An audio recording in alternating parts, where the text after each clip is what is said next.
Secretary and initiator of the Indian Accounting Association NCR chapter, and many other forums, who's a person with an indomitable spirit and energy. Dr. Jail Gupta is the guiding force behind these programs, along with Dr. S.P. Agarwal, Principal Ramanujam College.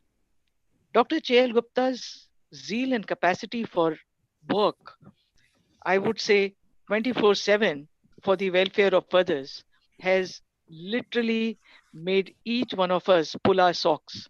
I admit here very candidly that it is his desire for perfection in anything he does, be it a program, drafting a letter, looking after others, or taking up an issue which keeps all of us on our toes.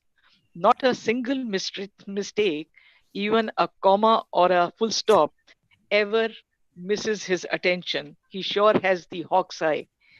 Thank you, sir, for being the beacon on the mainland.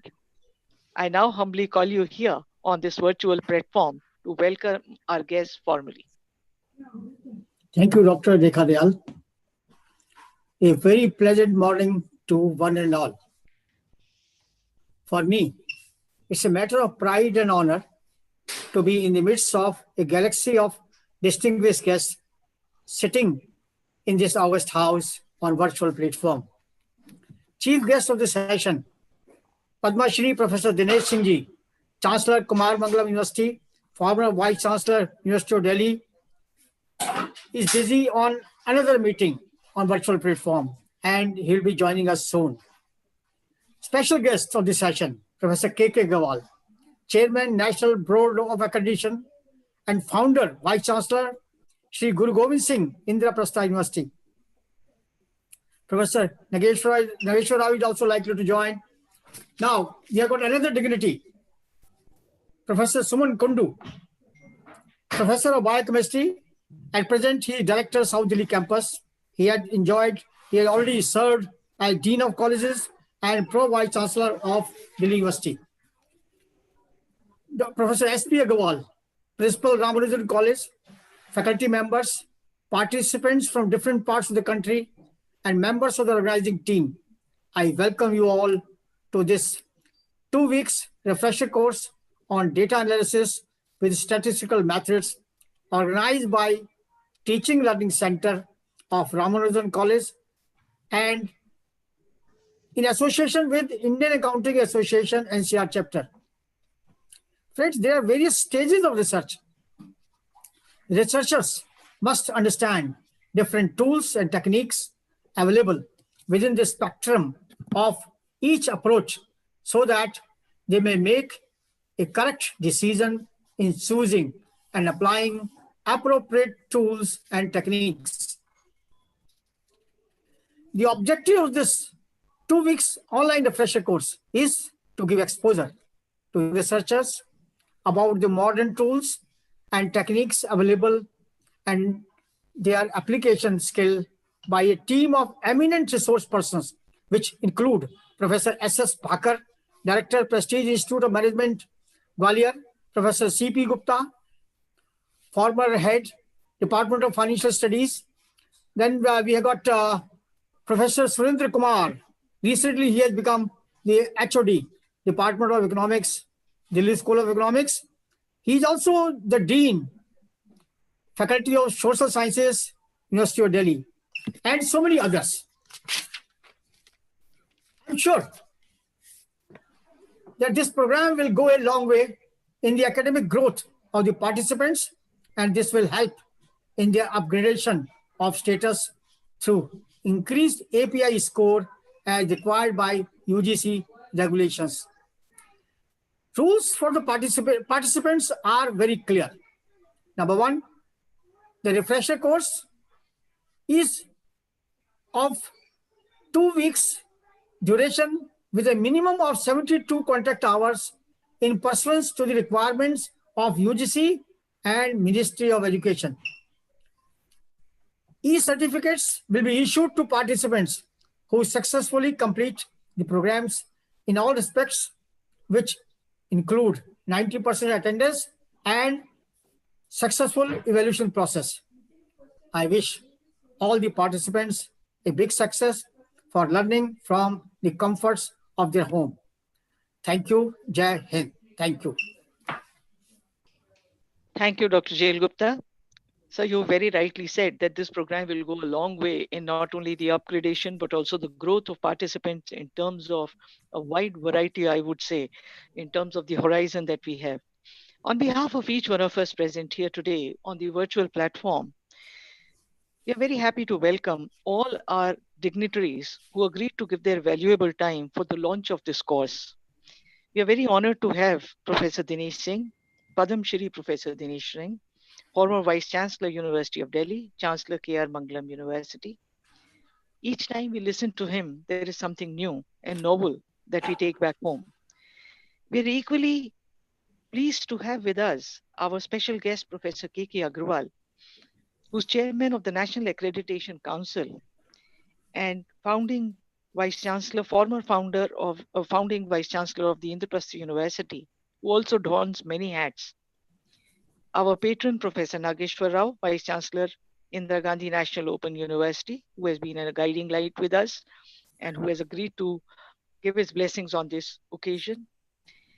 We are very, very fortunate today to have with us for the first time, though, and I'm sure this is not the first time, but is going to be many, many more times, sir, of listening to you and learning from you. Our dynamic director of South Campus, University of Delhi, Professor Professor Suman Kundu, who, despite a heavy schedule, agreed to be with. So we are extremely fortunate to have with you. Professor Sanjay Sehgal, the Head Department of Finance and Business Economics and Dean Faculty of Applied Sciences and Humanities, sends his best wishes. And on account of a rescheduling of a meeting in the morning, he's very sorry as he's unable to meet us in the morning, but has himself agreed that he's going to be with us for the valedictory session. We are also very happy to have with us CA Dr. Sanjeev Singhal, Central Council Member, Institute of Chartered Accountancy of India, Chairperson Reporting Standards Board, Chairman of the Indian Accounting Association NCR chapter, who's a constant support and a pillar for all our programs. I think I will be failing in my duty if I do not inform my participants and share with them who the main pillars of this program are. Dr. S.P. Agarwal, Principal Ramanujan College, who's one of the most dynamic personalities I have come across. A product of University of Delhi, from where he acquired his BCom honors and MCom degrees. He did his PhD from the United States of America. Dr. Agarwal is not only an academic scholar, having guided PhD students, contributed articles, but is also an astute administrator. The kind of motivation that he provides to his teaching and non-teaching staff is reflected in the number of the programs, the functions, the academic standards which are maintained by the college. In the short span of this time, Ramanujam College has had a meteoric rise and has become a force to reckon with. Besides that, I must say, Dr. S.P. Agarwal is a great, great human being. Sir, I call you now to throw light on these programs that we've had in the past and what we shall have in the future. Over to Dr. S.P. Agarwal, sir. Thank you, Rekha ji, for the nice introduction. Of course, I don't deserve that much which you said. Good morning and welcome to all our dignitaries, my colleagues, and about 700 participants who have joined us from all over the country. Our chief guest today, Professor Dinesh Singh, who will be joining us shortly. Our special guest, Professor K.K. Agarwal, not only a top-class scientist, but I believe he is the youngest professor and youngest vice chancellor in the country. He is not only an academician, scientist, but also a very good human being. Professor Nageshwar Rao ji, who will be probably joining us shortly. Again, oh, okay. Welcome, sir. Welcome. Vice Chancellor, Indira Gandhi Open University, largest university in the world, and also largest university in distance education, and going to play a major role as in the new education policy in the post-COVID area. Our own and basically the boss of this institution, Professor Suman Kundu, again young scientist, professor and director, South Delhi campus. You will be glad to know, sir, that this institution has made a special place in the society. Dr. Sanjeev Singhal, again a rare academician and a professional, will be joining us shortly. My own guru, mentor, Dr. J.L. Gupta, who has been my teacher, Dr. Rekha Dayal, who always plays a key role in all our programs, Dr. Anjali Gupta and her team, who are the backbone of this faculty development program, colleagues from academia, participants who have joined us in large numbers. Once again, I welcome you in this 2-week refresher course on data analysis with statistical methods, basically using MS Excel, SPSS, MATLAB, and R. I again welcome you on behalf of Ramanujan College Teaching Learning Center under Pandit Madan Mohan Malvi National Mission for Teachers and Teaching. I will briefly talk about the mission which this program has to train teachers from all over the country. And the mission is to do the structured program, to do the rigorous program, make it practical oriented, application oriented, and hands-on with specific learning outcome. And not only the lectures, assignments, but also to test them. The assessment is important through MCQ and assignments. Well, the program is always, we keep is flexible so that teachers can also do their routine jobs. And this is little different than what is being done by HRDCs and CPDHEs. Well, friends, once again, I would like to share with you that we started this center in 2017, and till March 2020, till the lockdown happened, we organized about 30 programs in a classroom or lab setup. But we could train only 3,000 teachers. And in most of the programs, it was really very difficult to even enroll 30 to 40 participants. The reason simple was that no administrator would like to leave their teachers for these training, because most of them do not realize that it adds value in teachers' growth and teaching, learning, including the research. But as soon as the lockdown happened, the Teaching Learning Center seized the opportunity. And first of all, the challenge was how to do the online teaching. So we started training teachers in basically how to do online teaching and development of MOOCs. And we also developed our own EDX portal in order to train teachers in large numbers. And in the first program itself, you will be glad to know that we trained about 8,000 teachers. And till date, in online teaching, in 30 programs, we have already trained more than 75,000 teachers.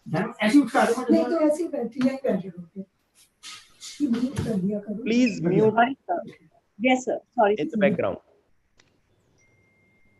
But unfortunate situation sometimes arises before us that some administrators still question the validity of online mode programs. Well, friends, let me tell you, the whole world is online. Supreme Court is working online. Whole government is working online. Then why the training of teachers cannot be online? Please, all of you need to understand. And we have clarified this in our website clearly that these are the programs duly approved by UGC and Ministry of Education. Sometimes we feel that it is a unnecessary harassment to our young colleagues, that administrators must be knowledgeable enough that what kind of training programs and how the training programs are provided by various institutions. Now I will touch upon a little bit on the topic. Well, what is the importance of data and its analysis? That is the key. Friends, all of you know, not in the education, but all over the world, you do anything, the data has its own importance. I'll give you a very small example. These days, in most of the universities, especially in Delhi University and other universities, teachers are undergoing the promotion based on their evaluation, what they have done in previous 5 years, 10 years, or now, unless until you have the data, how can you get that? Let me tell you, the IQAC of Ramanujan College has a data of each and every teacher. And when we presented that to the experts in the university, everybody was so appreciative. Even if somebody has a critical view about the institution, they had to appreciate that, yes, the kind of data, the kind of information backed by these supporting documents is excellent.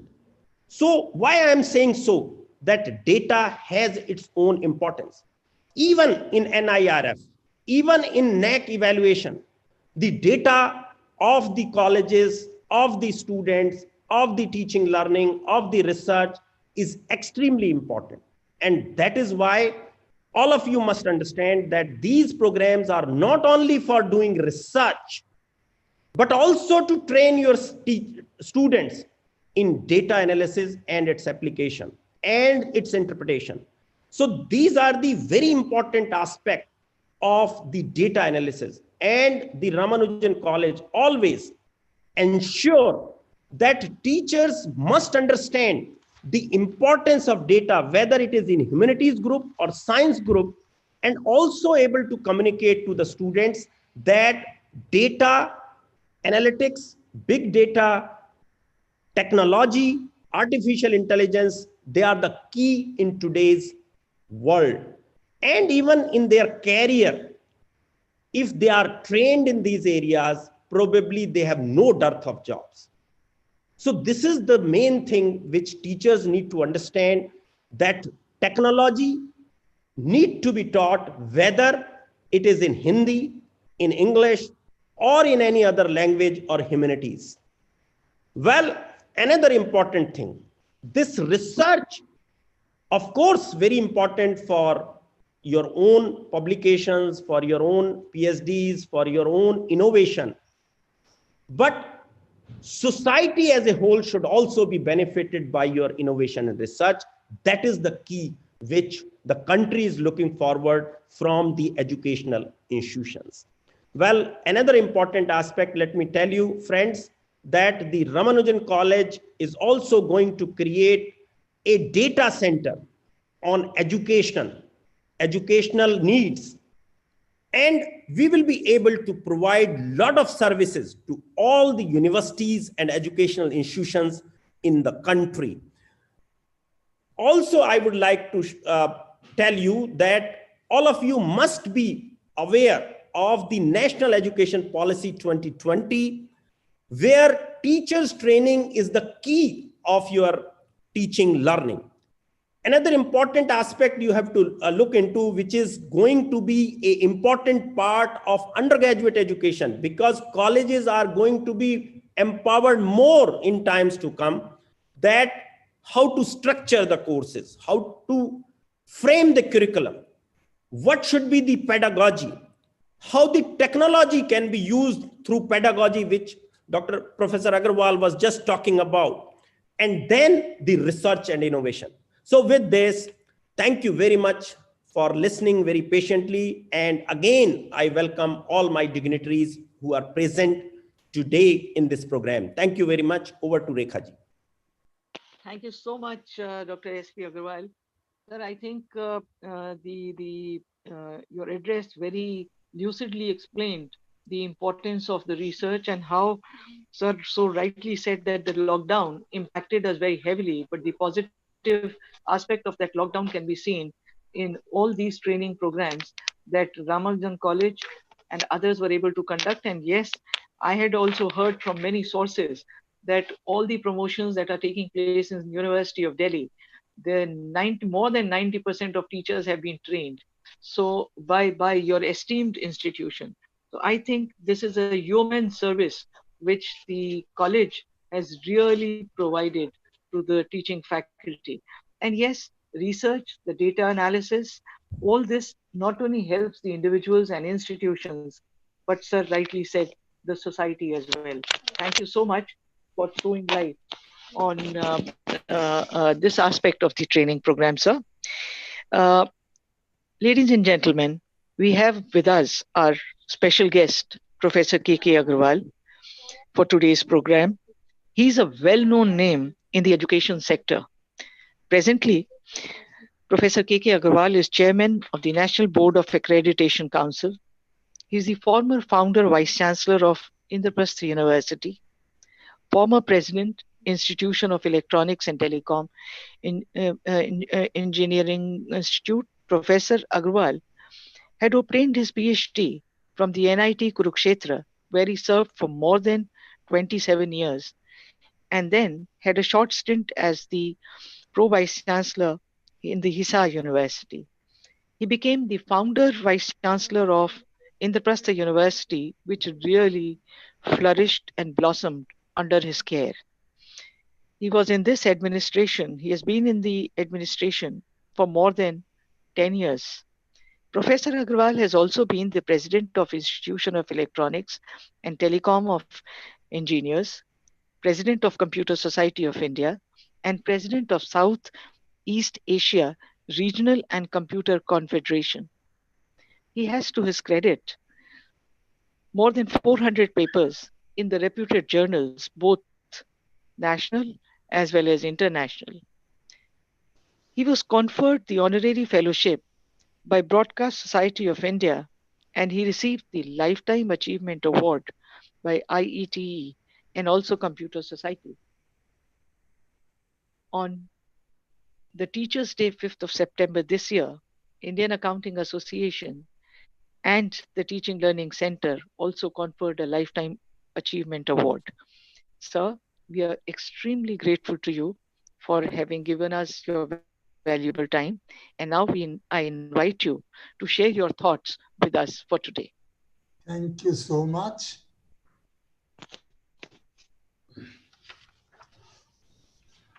My colleague, Professor Nageshwar Rao here,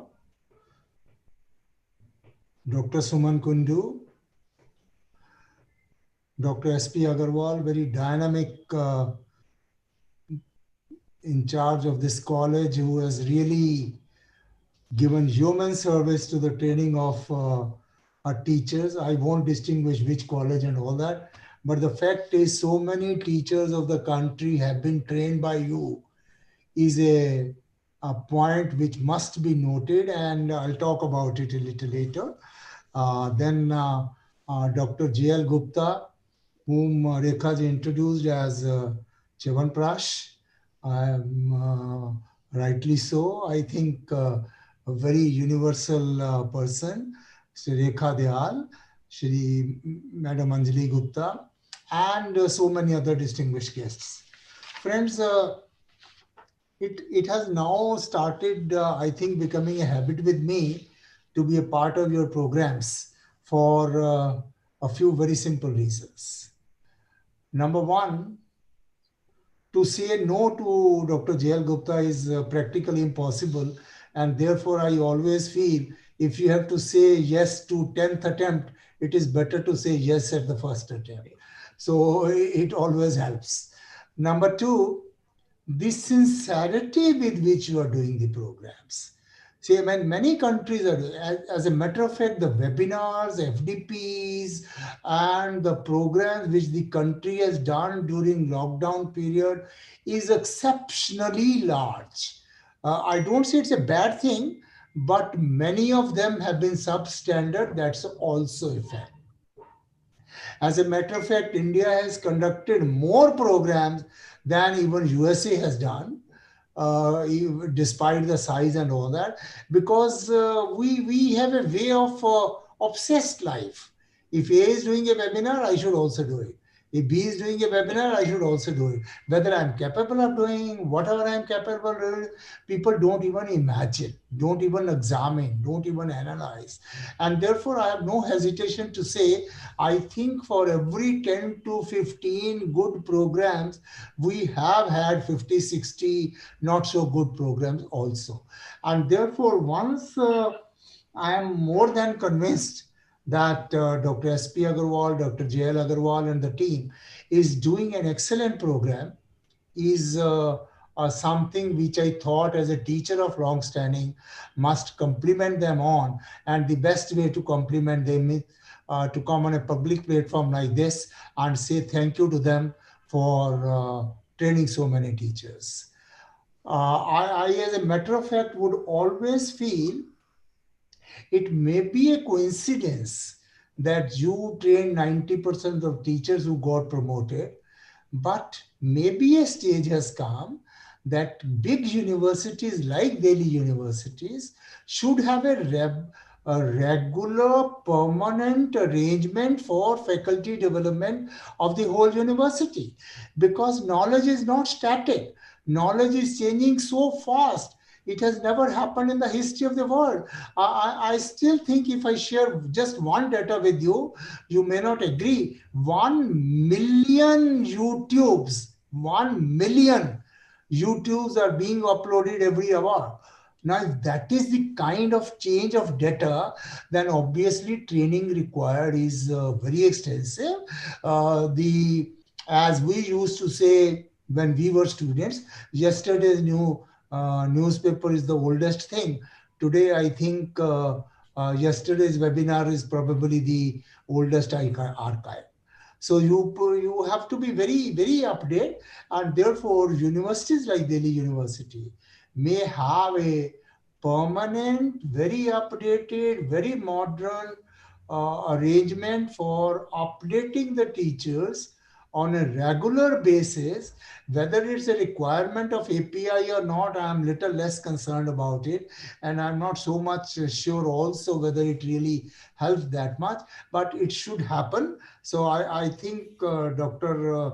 S.P. Agarwal can give it a thought as to can we do that? And there are again very few Madan Mohan centers which are doing so well in the country. Third thing which impresses me always is that you as a college always collaborate with a professional association to conduct a program. I'm an engineer. We have been talking about engineering academia collaboration, industry academia collaboration, I think since the time I started my teaching career. But really people coming together to do something jointly is not really demonstrated very successfully in most of the cases. So that's another thing which I feel is very great about it. Just before the formal webinar started, we were talking about blended learning and online learning and all that. Well, again, I repeat, I fully agree with everybody in this country that teachers of this country, right from school teachers, came forward to keep the students busy. It was not easy. There were teachers who had never seen a smartphone. There were teachers and there are teachers who have never handled a laptop. They don't know what's a laptop. But they took classes online and did a reasonably good job of it. I think first 2-3 weeks when things were little turmoil, within a month we could stabilize to a reasonably good level of online working in school education, in higher education, in university education, and my personal compliments to all the teachers of this country on this single count.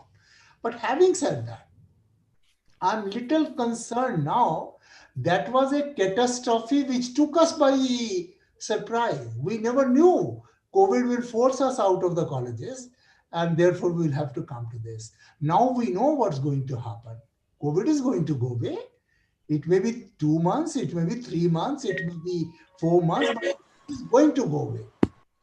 And once the COVID is going to go away, what are we going to have? Back to face in the same normal method? No. For reasons you all understand. So should we continue with the same online? Again, no, because that will not be the ideal thing. Now, what is that ideal? I'm sorry, I've spoken at many platforms, but most of the people are not working that seriously on when COVID goes, what will be our best method of teaching. Our mixed mode does not mean, my dear respectable colleagues, that 2 courses online and 2 courses offline is mixed mode, or 2 lectures online or 2 lectures offline is mixed mode. Mixed mode is a very complex thing where you will have to tell the students on Monday, well, Wednesday I'll take a class which will be based on these 4 YouTubes. Please study them. And these are my PPTs, and then come prepared to the class for discussion on Wednesday. Now, this is the only model which will work effectively. And Dr. Nageshwar Rao will agree with me. Despite his best efforts, we have still not made a very great headway all over the country. I'm not talking about one university in this direction. And I feel, well, you can be caught by surprise, but you cannot be caught by a non-surprise. No. So we should start working for this very seriously. And blended method of education is a serious research. I remember of because you can take up some research studies also. I remember a research study which was taken by Michigan University. It was a face-to-face class. They put cameras over several places in the blackboard, on the whiteboard. They places 2 cameras facing 2 directions of every student in the class. And they capture when a teacher speaks a word, how does a student react to it? Or when a student speaks a word, how does a teacher react to it, and how do the other teachers react to it? Does it make sense? Does it convey what it is wished to convey? And from there, they develop, if we have to do it online, this is the what we will do, which will be better than face-to-face. Now, friends, unless we use this period to take advantage of this, because COVID will go, we will love to have our students in the classes. I think all of you teachers like me must be feeling very suffocated without seeing the students in the campus. We love to have them. And the other day I was in a USA webinar 2 days ago. I said students fighting with each other is also a training. Students sometimes doing a little bit mischief with the teacher is also a training. All that will have to come in, but this research has to go on at the same time. Friends, finally, just to talk about the subject for 1 minute, I think most of you know my entire research has been on quality and reliability, which is a heavily dependent subject on statistics. And so one could say that whatever I am today is because of the statistical sciences which helped me. And that's a great thing. I'll not go into the details because I think there are so many speakers in the inaugural session which will take care of it. But I'll just tell you, statistics is not a joke. And today it has become a very serious subject. Why it has become a very serious subject today? Because the volume of data is million, billion, trillion times. Now, once the volume of data is too much, obviously statistical sciences will have to be that much refined to filter out of the heap of data what you wish to take out. I'll just give you one very simple example. When I started working in reliability, say for example, if I wanted to test how does a resistance work, oh, simple, put 100 resistances into test. After 2 hours, test them. 99% are working fine, so reliability is 99%. Fair enough. Then it came, how do you test the computers? All right, you must have seen in showrooms and all that where 100 of TVs of the same kind are being working all the time. They are being tested. So we test them for 100 hours. If no failure for 100 hours, it's fine. Then only I came in touch with Professor Kalam, who was director of DRDL at that time. He invited me for some lectures on reliability of missile systems. He says, Professor Agarwal, but how do I test the missiles? The question was so serious, it took me off the ground, because the moment you test a missile, it is gone. You can't use it again.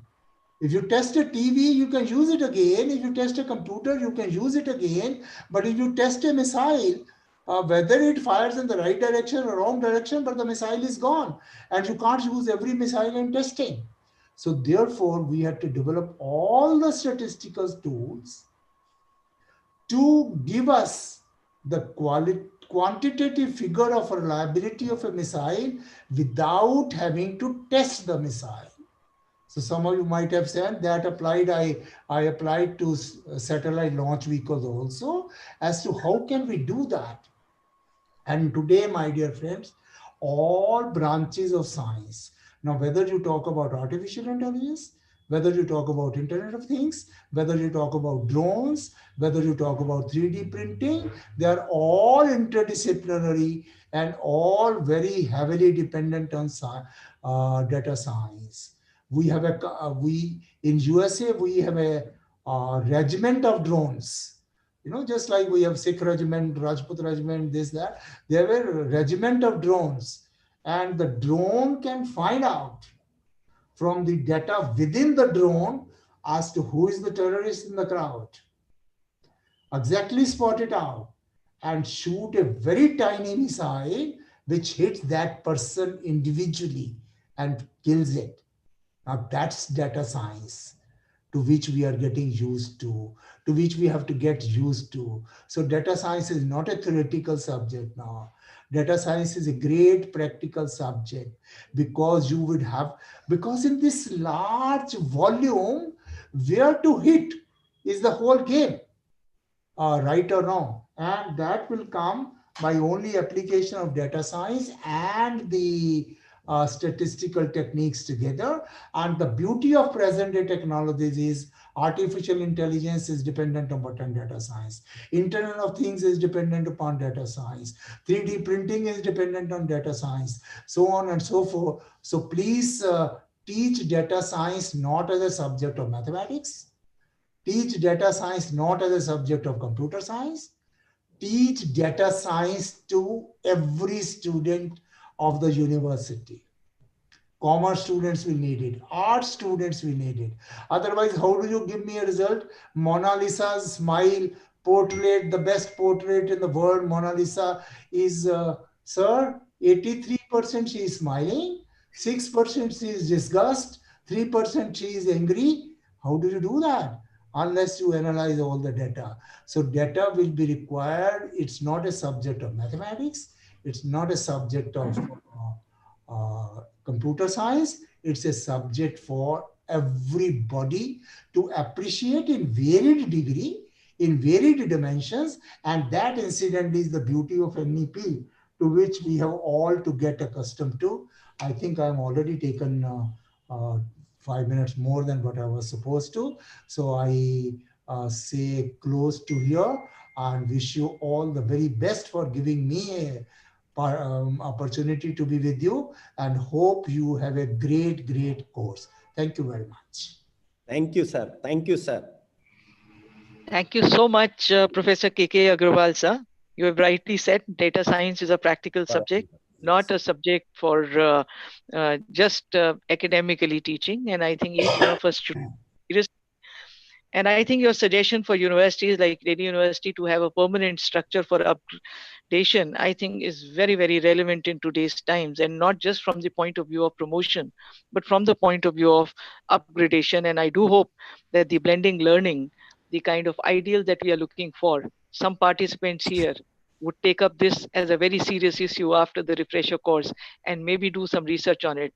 Ladies and gentlemen, I am very, very happy to announce that our chief guest, Professor Dinesh Singh, former Vice Chancellor, University of Delhi, Chancellor K.R. Mangalam University, is now with us. And shortly after our guests of honor, you shall have the pleasure of listening to him. Sir, we are very, very grateful to you for not only accepting our invitation, joining us now. Namaskar. Thank you, sir.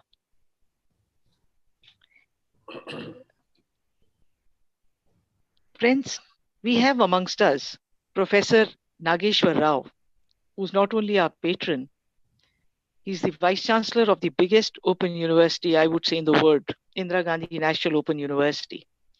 Professor Nageshwar Rao is also the former Vice Chancellor of Uttarakhand Open University, Haldwani, in Nainital. And besides these positions that he has held, he is also the chairperson of National Task Force to develop parameters for assessing and crediting institutions. Professor Rao has also been the honorary vice chairperson of Rashtriya Uchtar Shiksha Abhiyan, Madhya Pradesh. He received his DPhil from the University of Allahabad, and he is also a cost and works accountant. He received that degree from the Institute. He is a member of the Institute of Cost and Management Accountants of India, Kolkata. Professor Rao is the author of many books, and he was also chair professor, Ambedkar Peet Vikram University, Ujjain. He has been conferred with many awards, including Nehru Literacy Award of Indian Adult Education Association by the none other than the Vice President of India. We are grateful to you, sir, for being with us in today's program. And now I request you to share your thoughts with us. Respected Professor Dinesh Singh ji, respected Professor K.K. Agarwal ji, my old friend Dr. J.L. Gupta ji, Dr. S.P. Agarwal ji, Suman Kundu ji, Rekha Dayal ji, Anjali Gupta, distinguished participants.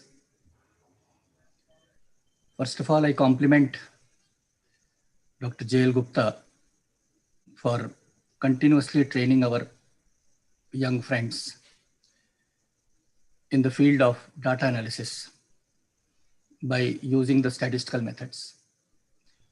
It's a great contribution to our young friends. I do remember when we were the students. At that point of time, we were not knowing much about the data analysis part. There, at that point of time, the emphasis was how to collect the information, how to collect the data. And data collection part, it was being taken care of by the supervisors also at that point of time. It was being told to us that go and collect the data, go and visit the libraries, go and collect the primary data, even the secondary data also. But how to do the analysis, for which we were only looking for those preliminary tools. In case of finance, we used to talk about the ratio analysis, or sometimes we used to talk about the comparative balance sheet, etc.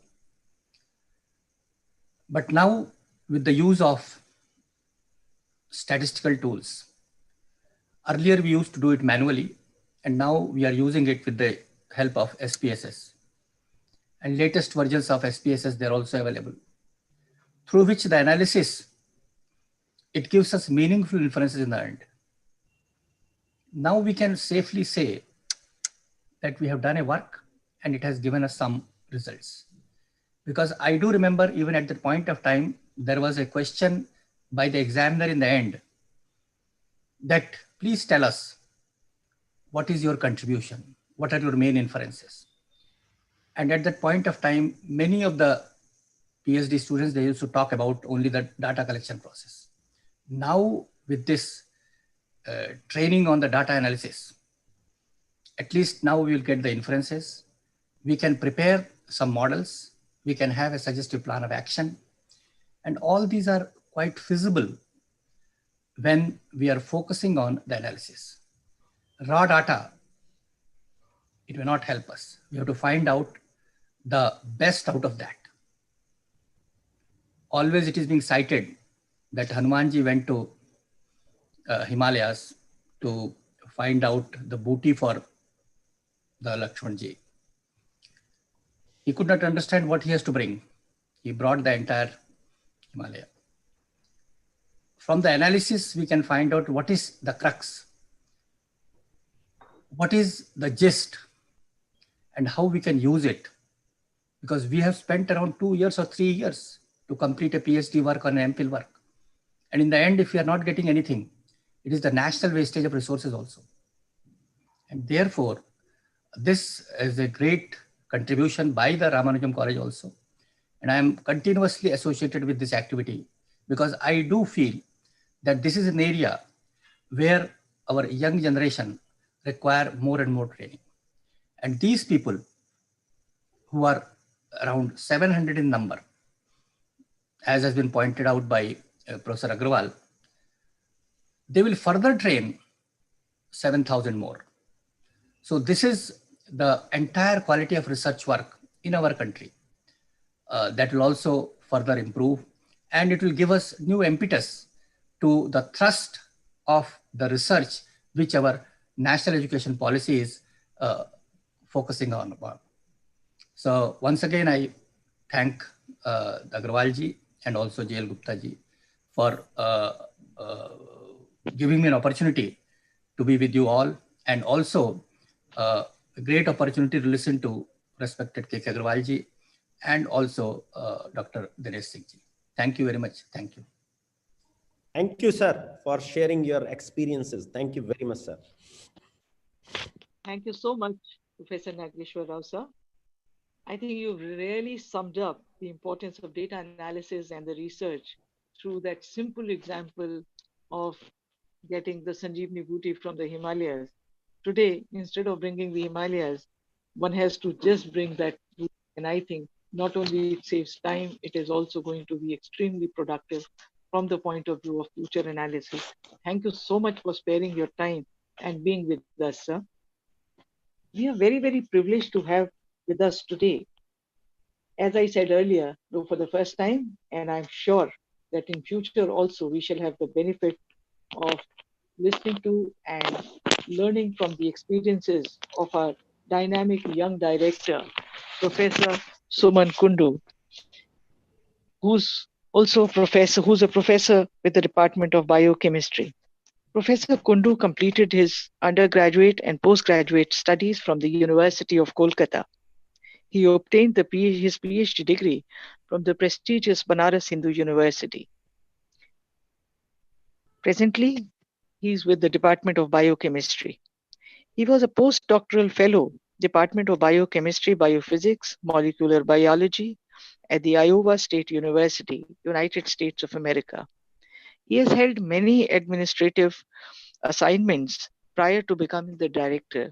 He was the Dean of the Faculty of Social Sciences, University of Delhi. He has been the Deputy Coordinator of the UGC SAP program, Department of Biochemistry South Campus.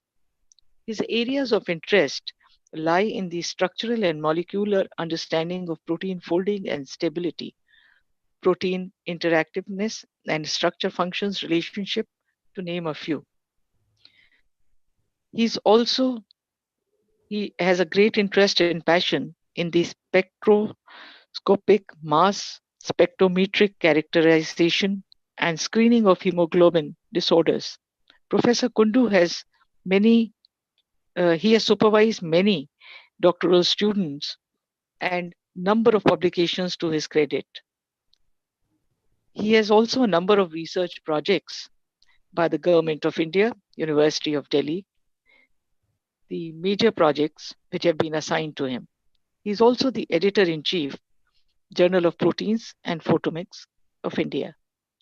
Professor Kundu has been conferred by many awards by different universities and institutions. Sir, we are very, very happy to have you with us and looking forward now to listening to your address. Over to Professor Suman Kundu, sir.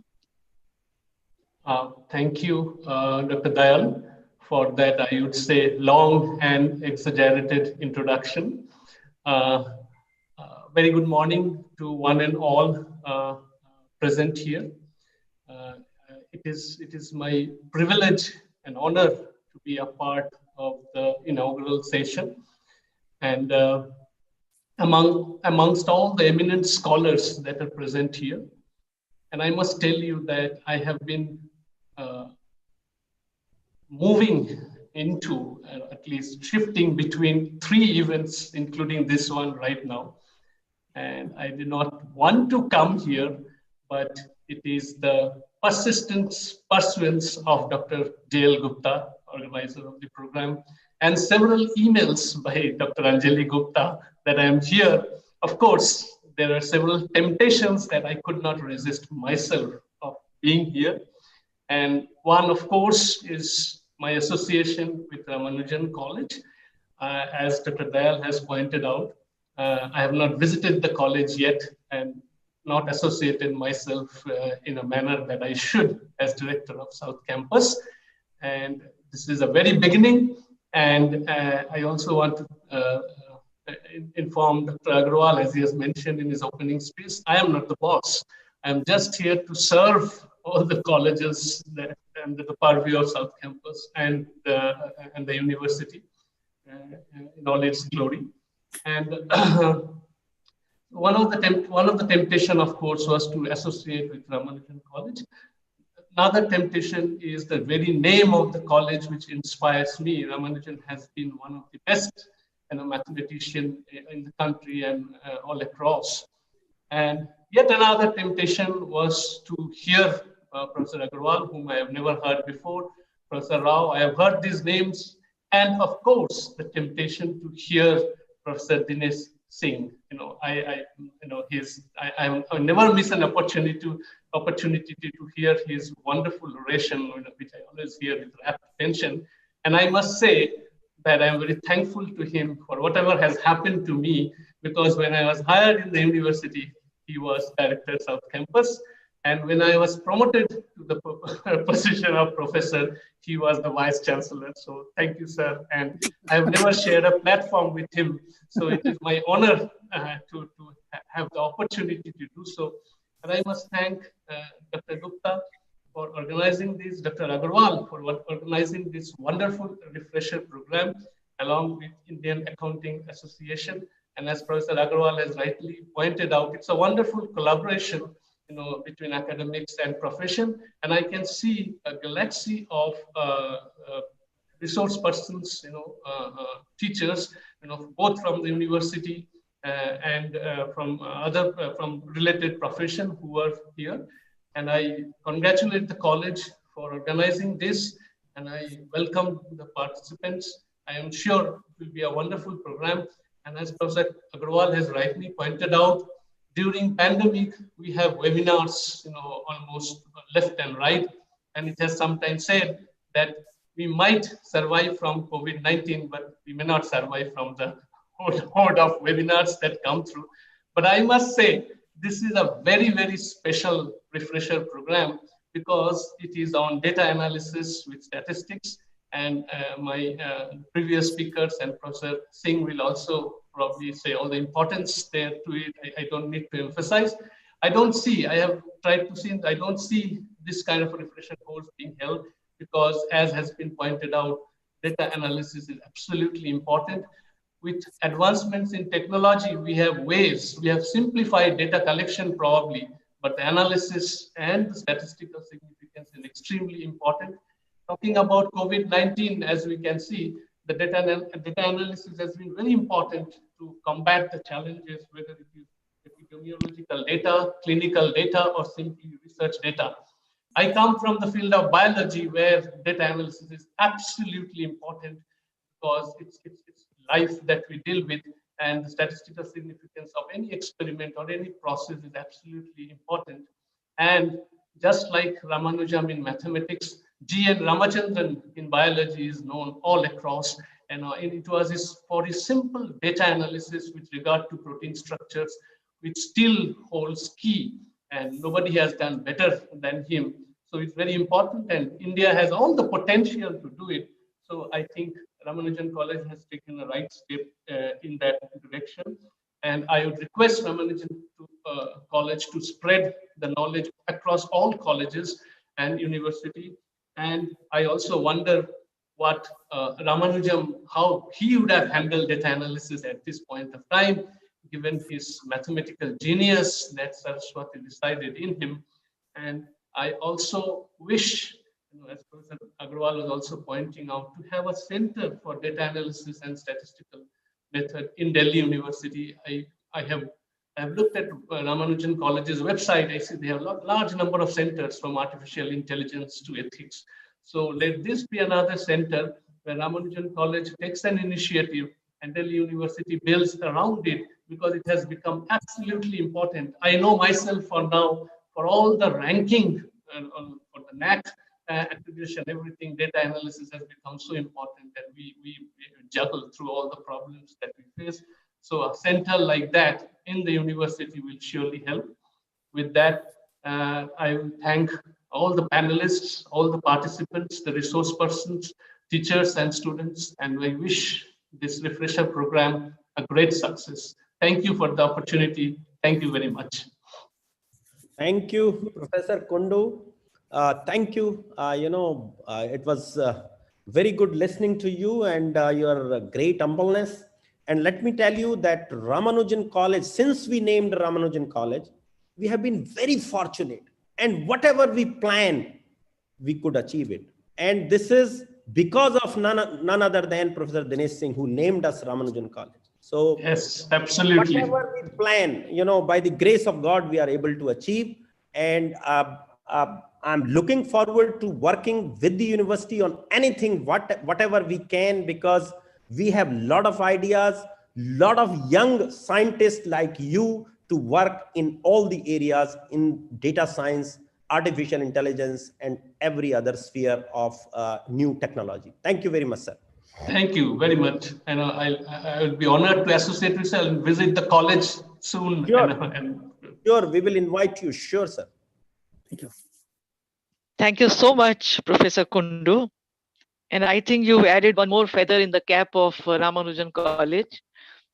Padam Shri Professor Dinesh Singh rightly named it, and I think they've taken the legacy very well from there. And sir, with you being at the helm of the affairs now as the director, I'm sure things would move very fast, and they would also have very soon a center for data analysis, analytics. I think we are really very fortunate to have you with us. And I must share my experience here. I think, met sir only once or twice with Dr. J.L. Gupta, and the kind of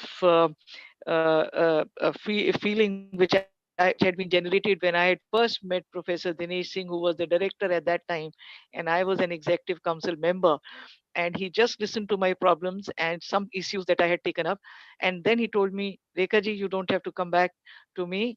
I will handle it and I'll get back to you. And he did. And I think the same kind of a feeling I had, sir, when I met you with Dr. J.L. Gupta and we came to you for a little problem. And immediately you tried to look into the solution. So I think, Professor Dinesh Singh, sir, your legacy continues. And I do hope that every successor of yours will have the same story to tell. Thank you, Professor Kundu, once again for being with us.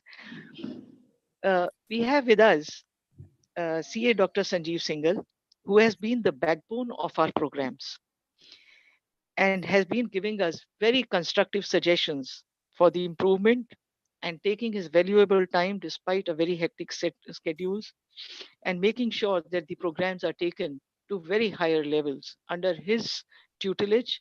I think the Teaching Learning Center and Indian Accounting Association, of which he's also a very strong partner as the president of the association, CA Dr. Sanjeev Singhal has been able to organize certain programs which have been really the hallmark, and the kind of faculty that we had, I must inform the participants here, was really the best in the field of direct taxation, GST, and so on and so forth. CA Dr. Sanjeev Singhal is the Central Council member, Institute of Chartered Accountancy of India from 2019. He is the chairman, Sustainability Reporting Standards Board, and is the vice chairman, ASB. He has been a fellow chartered accountant with more than 20 years of experience. A gold medalist through and through of Delhi University, he obtained his PhD degree from the Faculty of Management Studies, University of Delhi, and has also done courses on IFRS in which he really has an expertise. CA Dr. Sanjeev Singhal has more than 14 books to his credit, which have been published by leading publishers. He has published many research papers in the national and international journals and addressed more than 650 seminars on accounting standards, Ind AS, IFRS, to name a few. He was the Vice President of Finance at Cyber Media and Executive Vice President Finance at Religare. He worked as the Vice President at Jubilant Life Sciences. He's also worked as a partner with BL Agarwal and is currently working as a partner SR Bartley Boy and Company, Chartered Accountants. CA Dr. Sanjeev Singhal has been the government nominee at NACAS and special invitee to Caro group set up by the MCA. He has contributed towards resolving industrial and professional disputes and issues. He's a co-opted member of many boards and committees of the Institute of Chartered Accountancy, CII. C.H. Sanjeev Singhal is the recipient of Professor A.B. Ghosh Prize, which is given to students for obtaining the highest marks in economics group papers, and Professor Jai Narayan Vash Gold Medal Award as the university topper. He has also been conferred with many awards, including the Lifetime Achievement Award, at a very, very young age. He has represented India at the World Accounting Forum held at Dubai and World Standard Setters Meet at London. Besides this, CA Dr. Sanjeev Singhal has shown a lot of interest for social causes and is associated with many charitable organizations. We look forward to hearing from you now, Dr. Sanjeev Singhal. And thank you for being with us, despite I know the kind of schedule that you maintain. Thank you very much, Dr. Rekha Dayal, for this very, very, I will say, liberal introduction. I don't know how much of it I deserve. A very good morning to you all, respected Professor Dinesh Singh, Padma Shri, Professor Dinesh Singh, Professor Kundu, Dr. J.L. Gupta, Dr. S.P. Agarwal, the force behind all these programs. So actually, this is a 5-member team, of which I am a proud member. Dr. S.P. Agarwal, Dr. J.L. Gupta, Dr. Rekha Dayal, Dr. Anjali Gupta, and myself. And besides all the professors, Professor Purushottam, Professor Anshika, etc., from whom we receive the support. This is indeed a pleasure that we are organizing yet another program with the help and support of the Teaching Learning Center Ramanujan College, along with Indian Accounting Association NCR chapter. And this program is data analysis with statistical method. Normally, I can tell you it's only the faculties who will be interested in this program. But just now, I was attending the annual executive event of my firm, SR Bartley, a member firm of Ernst & Young, and we were talking about data analysis. So data analysis is so important for the auditors. It's become important for the income tax authorities. Whatever information they are digging out today is with the help of data analysis. And that happens with statistical methods, that happens with very, very detailed softwares and programs. Today, this has become the leading practice. So my take to the faculty members would be that just don't take it that this is necessary just to teach to the students. No, data analysis has traveled beyond. Data analysis is used for fraud detections. Data analysis is used for planning. Say, for example, if the COVID vaccination is to be planned, that how it will be given to all the people in the India and across the world, and in the order of priority, data analysis plays a very, very important role. And I can see that there are sessions on MS Excel also, which will be taken by CA Vijay Agarwal ji, who's a most valuable professional by Microsoft, and so many other aspects which will be touched upon, including the sampling, including the questionnaire designing, etc. And all these are important for us as auditors too, because how we pick up the sample and tomorrow the regulator may not say that it was a biased sample. You picked up only those vouchers where problem was not there. So it is much beyond the statistics now. It has gone into the profession very, very deep.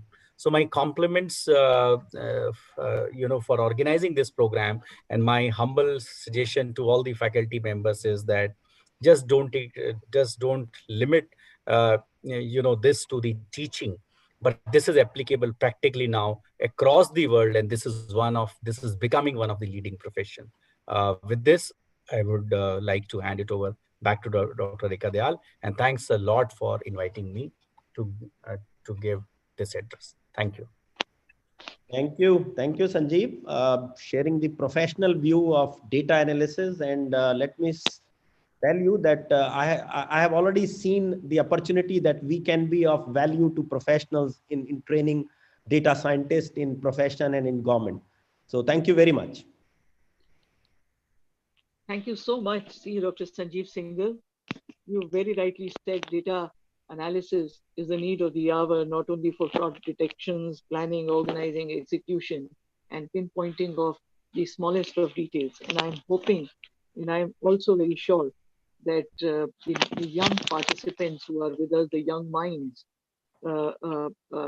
they should be taking up these issues not only seriously, but I'm sure from the point of view of any kind of future planning, we shall have more and more of these research guided, projects which are going to be of great use not only to institutions but also to the economy as well. So thank you for being with us, ladies and gentlemen.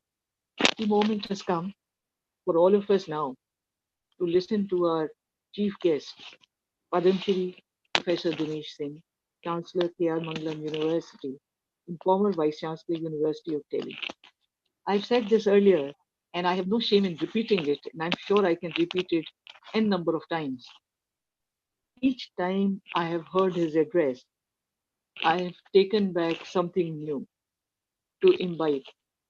It is a learning experience, and I think from one of the many, many quotes which I have loved that he has said, and today it is very apt to repeat it, sir. I take the liberty of using your quote, Neer chala bhala, sadhu chalta bhala. I think it is with this mission that this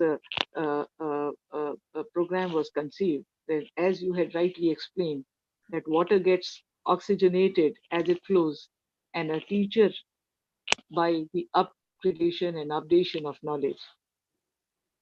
For all the participants, I know that Professor Dinesh Singh is a very, very well known name, but very humbly, I would like to submit Professor Dinesh, and I am very, very fortunate, I would say, that I have had the opportunity to work with him, see his style of functioning when I was the Executive Council member and served as the Director and later Vice Chancellor of University of Delhi.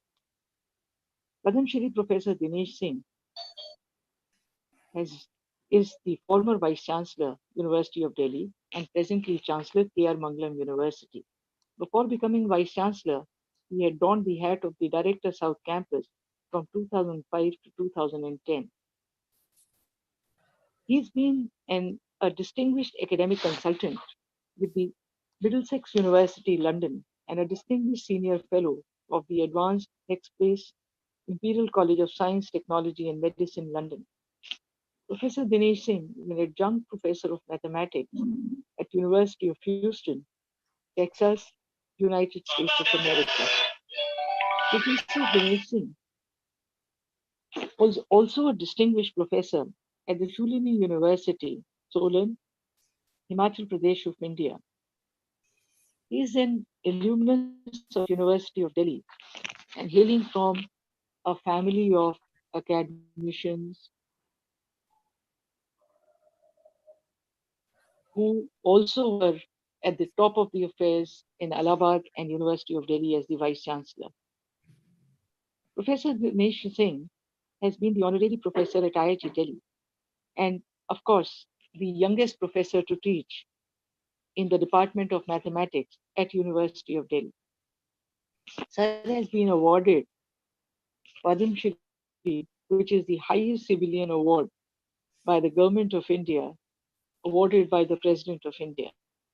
He has many other honorary doctorates which have been bestowed upon him by the University of Edinburgh, National University of Ireland, University of Houston, National Institute of Technology, Kurukshetra.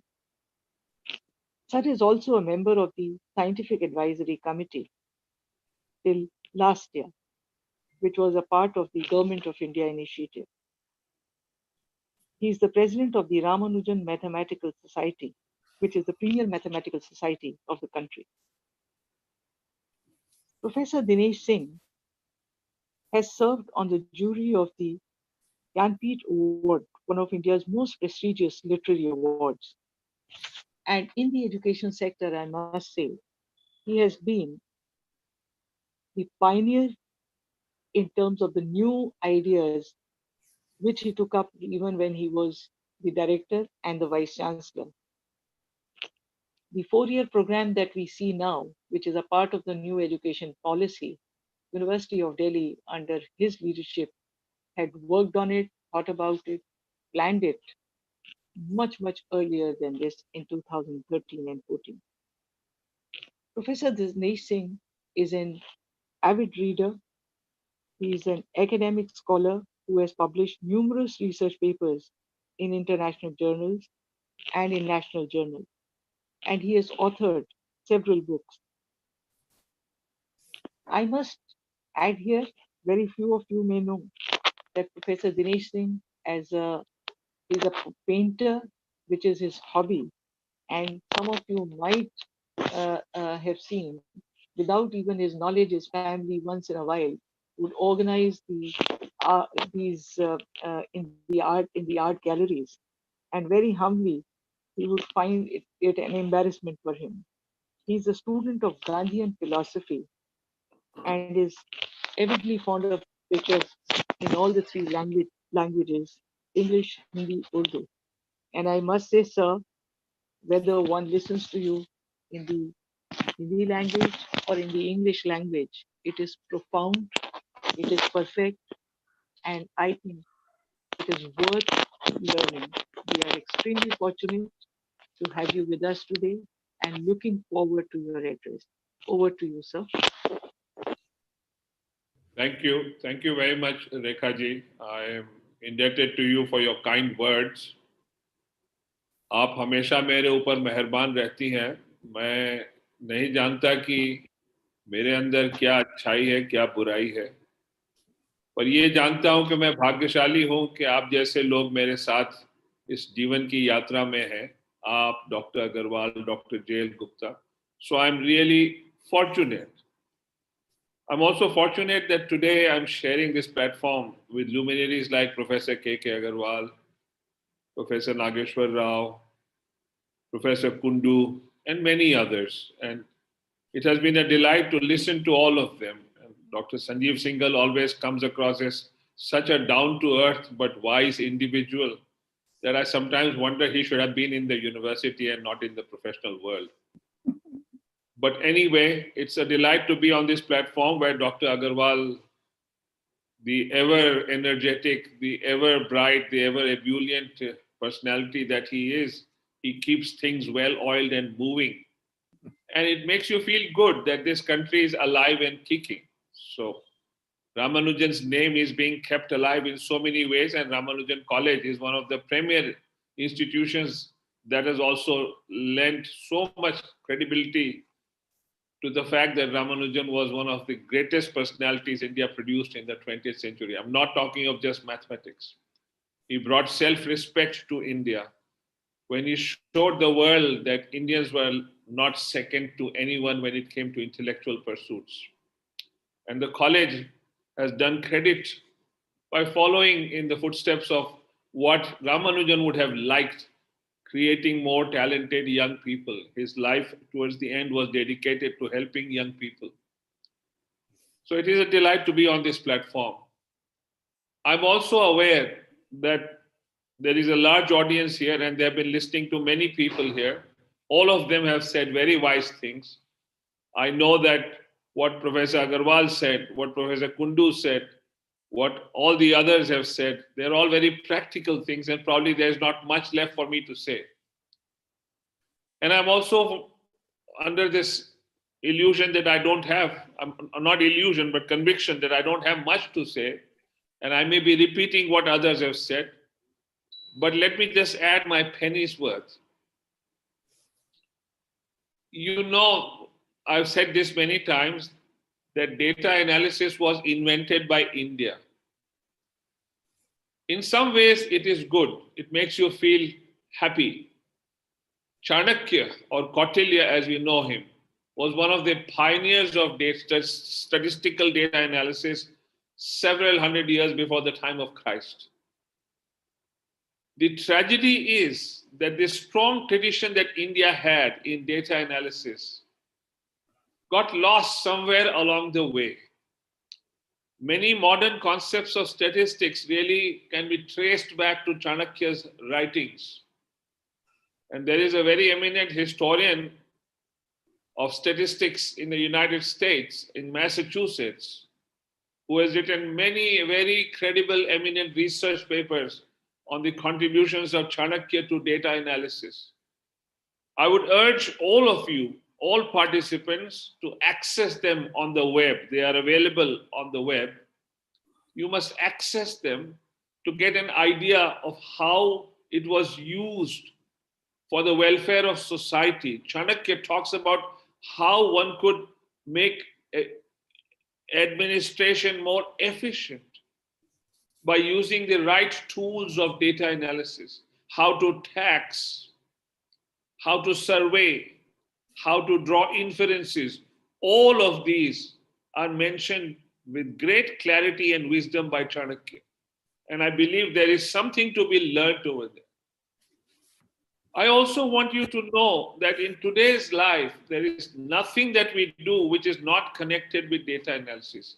Even as I speak with you, the fact that we are on this Zoom-based seminar involves a fair amount of data analysis, and the data that we are gathering here is also being analyzed by several agencies that use artificial intelligence.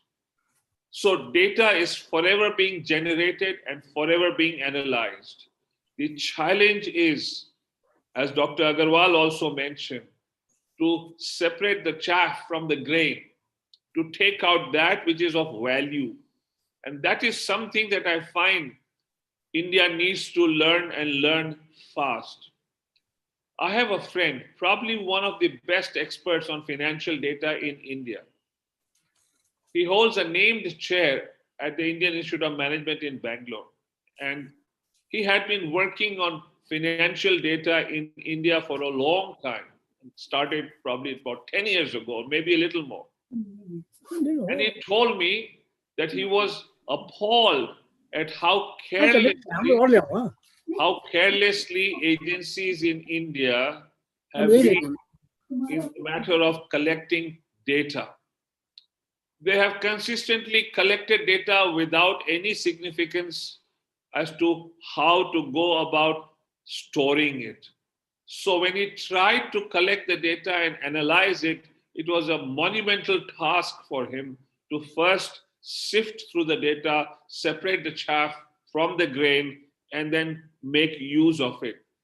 The first thing that we must teach to all our students when we talk to them. And remember, when we talk about students, don't think of them only as students who sit in your classroom.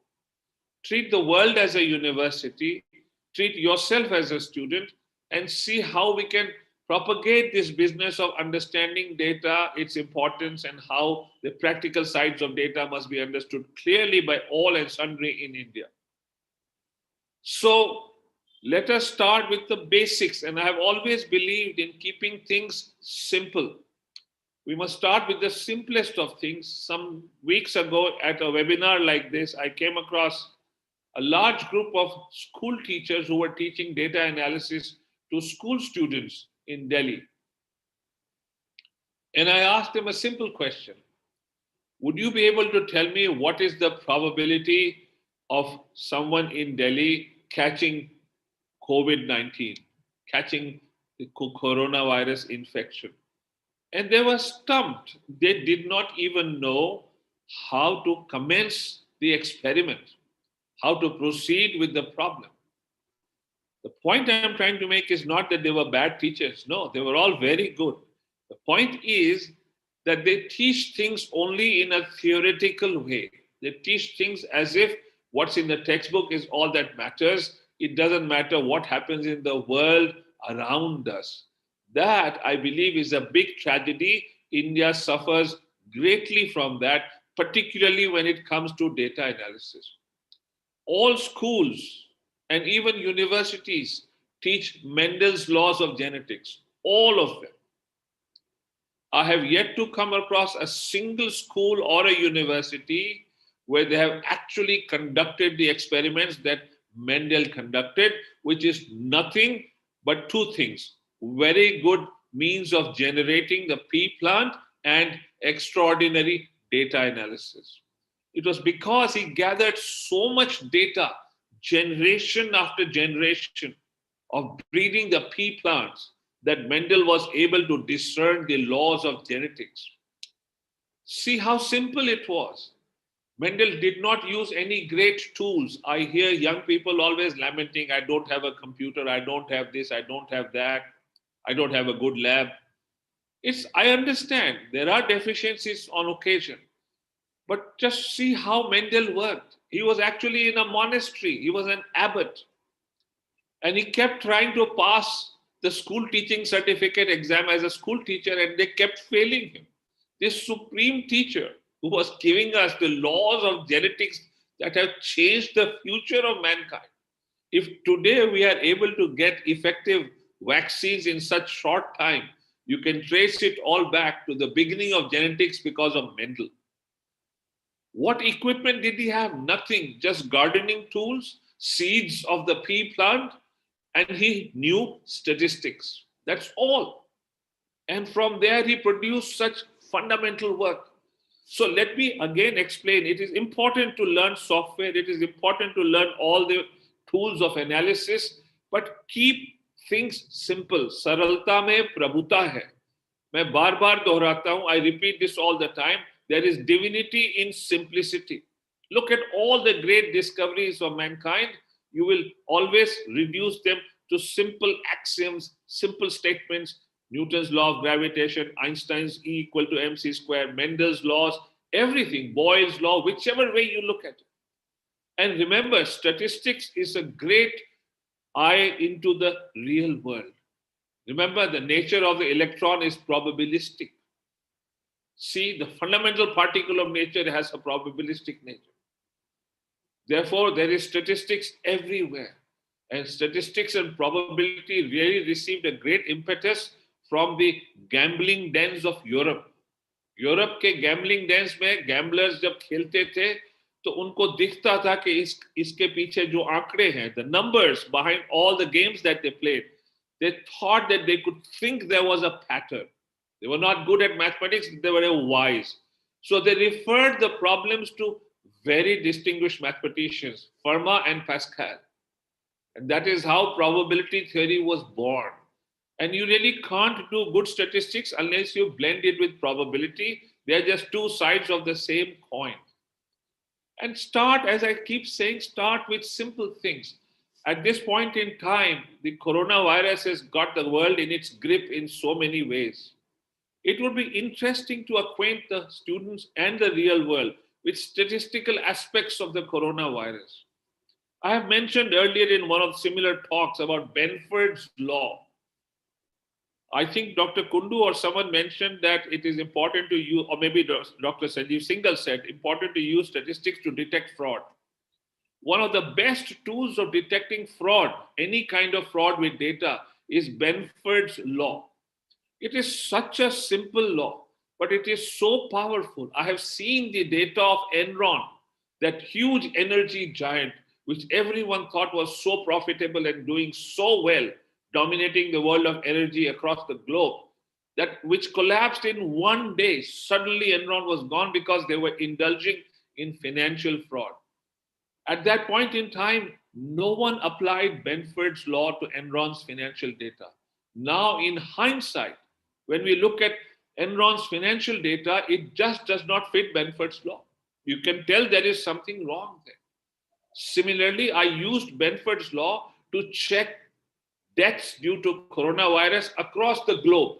Across the globe, from the beginning till today, I looked at all the deaths due to coronavirus, and that satisfies Benford's law. So that is certainly data which is real. It is not being fudged. That law is satisfied to a T. The curve of the data fits Benford's law so well. And this is so simple. I have taught it to school students, and I've taught them to do experiments using Excel with Benford's law. And they get excited by it. And then, keep things simple. I have gotten them to conduct simple experiments using Excel and Benford's law with other kinds of data. I asked them to just get people to name 4-digit numbers randomly.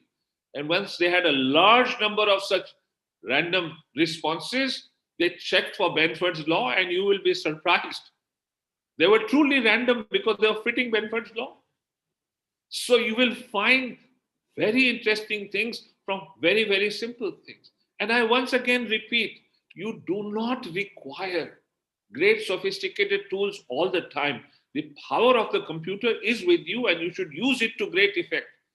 But you can even do things without the computer. If you will pardon me for a personal reference, when I was a first-year undergraduate at the University of Delhi at St. Stephen's College, because I was a mathematics student, I was playing around with numbers, and I saw a pattern emerging. Every number I took, say if I take the number 3, and if I double it, then I get the number 6. And I found that between 3 and 6, there is at least one prime number, 5. If I take the number 5 and I double it, then between 5 and 10, I find that there is at least one prime number, 7. If I take 7 and double it, then between 7 and 14, I find that there is one prime number at least. There are actually more than one, but at least one, 11 or 13 or whatever you like. I kept doing it as much as I could mentally. Then I took the help of calculators. There were no computers in my time that I could use. There were computers, but not accessible to me. So I used calculators, and I asked some friends to help me. And we gathered enough data to begin. I understood that there is a pattern here. That every time you pick a number and you double it, there will be at least one prime number between the two. And I thought this must be a mathematical theorem. And I was fortunate. I was very fortunate that same year as a first-year undergraduate, I could prove that as a theorem. I could prove it theoretically that this is truly the case. That every number you pick and you double it, there will be a prime number in between. The thing is that it came to me through statistical data analysis. All I was doing was data analysis. Now, the surprising thing is, I published it. It is my first published research paper. And then I discovered that even Ramanujan had discovered it. He was so good at data analysis in his mind. I had to take the help of calculators, and I had to use my friends to do some more data analysis for me before I could understand the pattern. Ramanujan did it all in his head. Fortunately, my proof was different from Ramanujan's proof. So my first research paper appears in the most important monograph on the subject in the world, and my name is printed alongside Ramanujan. It just came from simple data analysis. And Ramanujan himself, he discovered sitting at home without the help of any computer, by simple mental data analysis, one of the most important discoveries of 20th century mathematics, simply by data analysis. Now, here's what I want to tell you. In an experiment I conducted about 15 years ago, I took 7 very bright 12th grade school children of a well-known public school in Delhi. all of whom were very good with mathematics and with computer programming. And I got them to write a program and repeat the same data analysis that Ramanujan had done. I did not tell them what Ramanujan had discovered. Ramanujan's real effort was in doing the data analysis. These school children did the same data analysis. I urged them on as a mentor to see if they could see a pattern, and they discovered the same pattern that Srinivas Ramanujan had discovered. Can you believe that? Of course, there were seven very bright kids. They were using powerful computers. They were using high-end code, and it took them more than a month to do this with hard work. But they rediscovered what Ramanujan had done. Do you see the power that is now at your disposal with all the tools of statistical analysis, the power of computing, the power of writing good codes? One of the things I noticed that people do not realize the full power of the software they use. To my mind, even Excel is a highly potent software. If you learn how to write macros in Excel, you're almost there. You can do so many things. So I urge each one of you to stay connected to the real world. Do practical things. I do not know if we have tried to correlate data. Some data emerged a few months ago that in those parts of India where malaria was rampant, the number of corona cases was much less. I have since then seen no study to tell me what is the story today. Is it still like that? Has it changed? Is there any data that tells us that those who have malaria or have had malaria in the past do not really get corona or get a very mild case of corona? There is no data. And India is a country in which malaria data is available, corona data is available. But because I feel that life scientists in India tend to shy away from data analysis, we do not get these insights. Professor Kundu very correctly mentioned Professor Ramachandran. To my mind, his work was of the Nobel Prize class, and he did some simple data analysis with proteins. Simple. And yet it was so profound. So one of your challenges should be to devise ways and means that are easy and simple that allow life scientists to learn data analysis. I say this in earnestness. India suffers because we are no longer what we used to be in data analysis. When I look at the great glories of the past, and I don't know if you are aware, but in the United States, several leading statisticians are all of Indian origin. So there is nothing wrong with us. It's just that we haven't been professional enough. We haven't focused enough on training and learning how to do data analysis. So this is a golden opportunity. I'm really delighted by what Dr. Agarwal, Dr. Gupta, Rekha ji, Sanjeev, Anjali ji, and all their colleagues have done in organizing this webinar, seminar. I sincerely hope that some good, tangible, practical outcomes will come, which will improve India's standards in data analysis, which will help take our country forward in so many areas of human endeavor. With these words, I wish the seminar all success, and I thank the organizers for inviting me. Thank you very much. Thank you, sir. As always, your lecture is very, very intellectual and full of practical aspects. And today, you have really given a lot of examples on data analysis. I hope our participants can pick up from here and can do some simple exercises during this program, and then in turn train our young minds. Once again, let me tell you, sir, you are a rare person who has a combination of flair, not only an academician, researcher and innovator, and a true administrator. Thank you very much for joining this morning in this program. Thank you, sir. Thank you. Thank you very much. Thank you, sir. Thank you so much, Padam Shri, Professor Dinesh Singh, sir. I'm sure for all the participants and everyone who has listened to your address, there are many, many things that one can take back home. As I said earlier, for me personally, sir, it is always, I would say, a treat, and I look forward to listening to whatever you say, because आपकी हर चीज के अंदर सरलता में प्रभुता है, हर एक छोटी छोटी सी जो आप एग्जाम्पल्स के थ्रू बताते हैं, आई थिंक अगर हम कहीं उसको इम्बाइब करना शुरू करें तो मैं काफी सर्टेन हूँ that we shall be able to not only improve our own standards but be able to contribute a lot to the society. And I do hope that people take up the research as you have said in terms of, and you have always emphasized and focused on the fact that it is the simple things that one should be looking at and working on. From there, all complexities, I'm sure, will be taken care of. Thank you so much, sir. From the bottom of our heart, we are grateful to you for being with us. I know that you have a lot of things on your hands. Your hands are always full, and still you have found time to be with us. It is a great honor for us.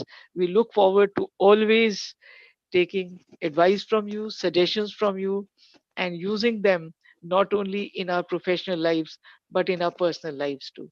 Once again, we are again indebted to you for your time that you've spent with us. Thank you, sir. Thank you. Thank you very much. Thank Now, I would request Dr. Anjali Gupta, Assistant Professor, Atmaram Sanatandam College, and our main plank in terms of supporting the programs, their planning, execution, and how they have to be conducted as per, I would say, the instructions of our mentors and guide, Dr. JL Gupta and Dr. S.P. Agarwal. Dr. Anjali Gupta really takes it to one level. And ladies and gentlemen, I must say, she takes it in a very unfazed manner with her calm and a very composed personality, taking in all the criticism sometimes that we levy. And then again, she comes back to us with a smile, having giving us the corrected versions. Anjali, you are a rare gem and a very big delight. So, with your support team, I know you've done yeoman service to the organization. Thank you very much. Over to you for the vote of thanks. Thank you, ma'am, for the kind words. And really, I'm always thankful to Dr. J.L. Gupta, sir, Rekha, ma'am, and Principal, sir, for supporting every effort and mistake that I make. And definitely, you take it in a positive stride. So, definitely, thank you to all of you. Honorable Padma Shri Professor Dinesh Singh sir, respected Professor K.K. Agarwal sir, respected Professor Nageshwar Rao sir, respected Professor Suman Kundu sir, respected Professor Sanjeev Singhal sir, our dear CA Dr. Sanjeev Singhal sir, our beloved Dr. S.P. Agarwal sir, Dr. J.L. Gupta sir, Dr. Rekha Dayal ma'am, and our valued invited guests, ladies and gentlemen. I feel honored and privileged to have been given the pleasant duty of delivering the vote of thanks on this occasion. Today, I, on behalf of Teaching Learning Center, Ramanujan College, Indian Accounting Association NCR chapter, and on my own behalf, extend a heartfelt vote of thanks to all the honorable guests who blessed us with their presence and took out valuable time out of their busy schedules for this inaugural session of 2 weeks refresher course on data analysis with statistical methods, sharpening skills in statistical analysis through MS Excel, SPSS, MATLAB, and R. At the outset, we express our sincere thanks and gratitude to our chief guest, Padma Shri Professor Dinesh Singh sir, for his interesting and meaningful address. We are always enlightened by his words of encouragement and guidance.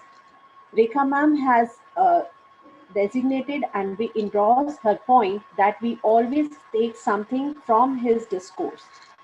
Sir always endorses the issue of providing training for experimentation from the primary level in our education system, which is the need of the day. Resources are important, but simplicity is the key to discovery as highlighted by Sir in his speech. Sir is the staunch believer that in teaching, more practical aspect and experimentation along with hands-on training must be present, and we observe that same is now being accommodated and is part of the new education policy.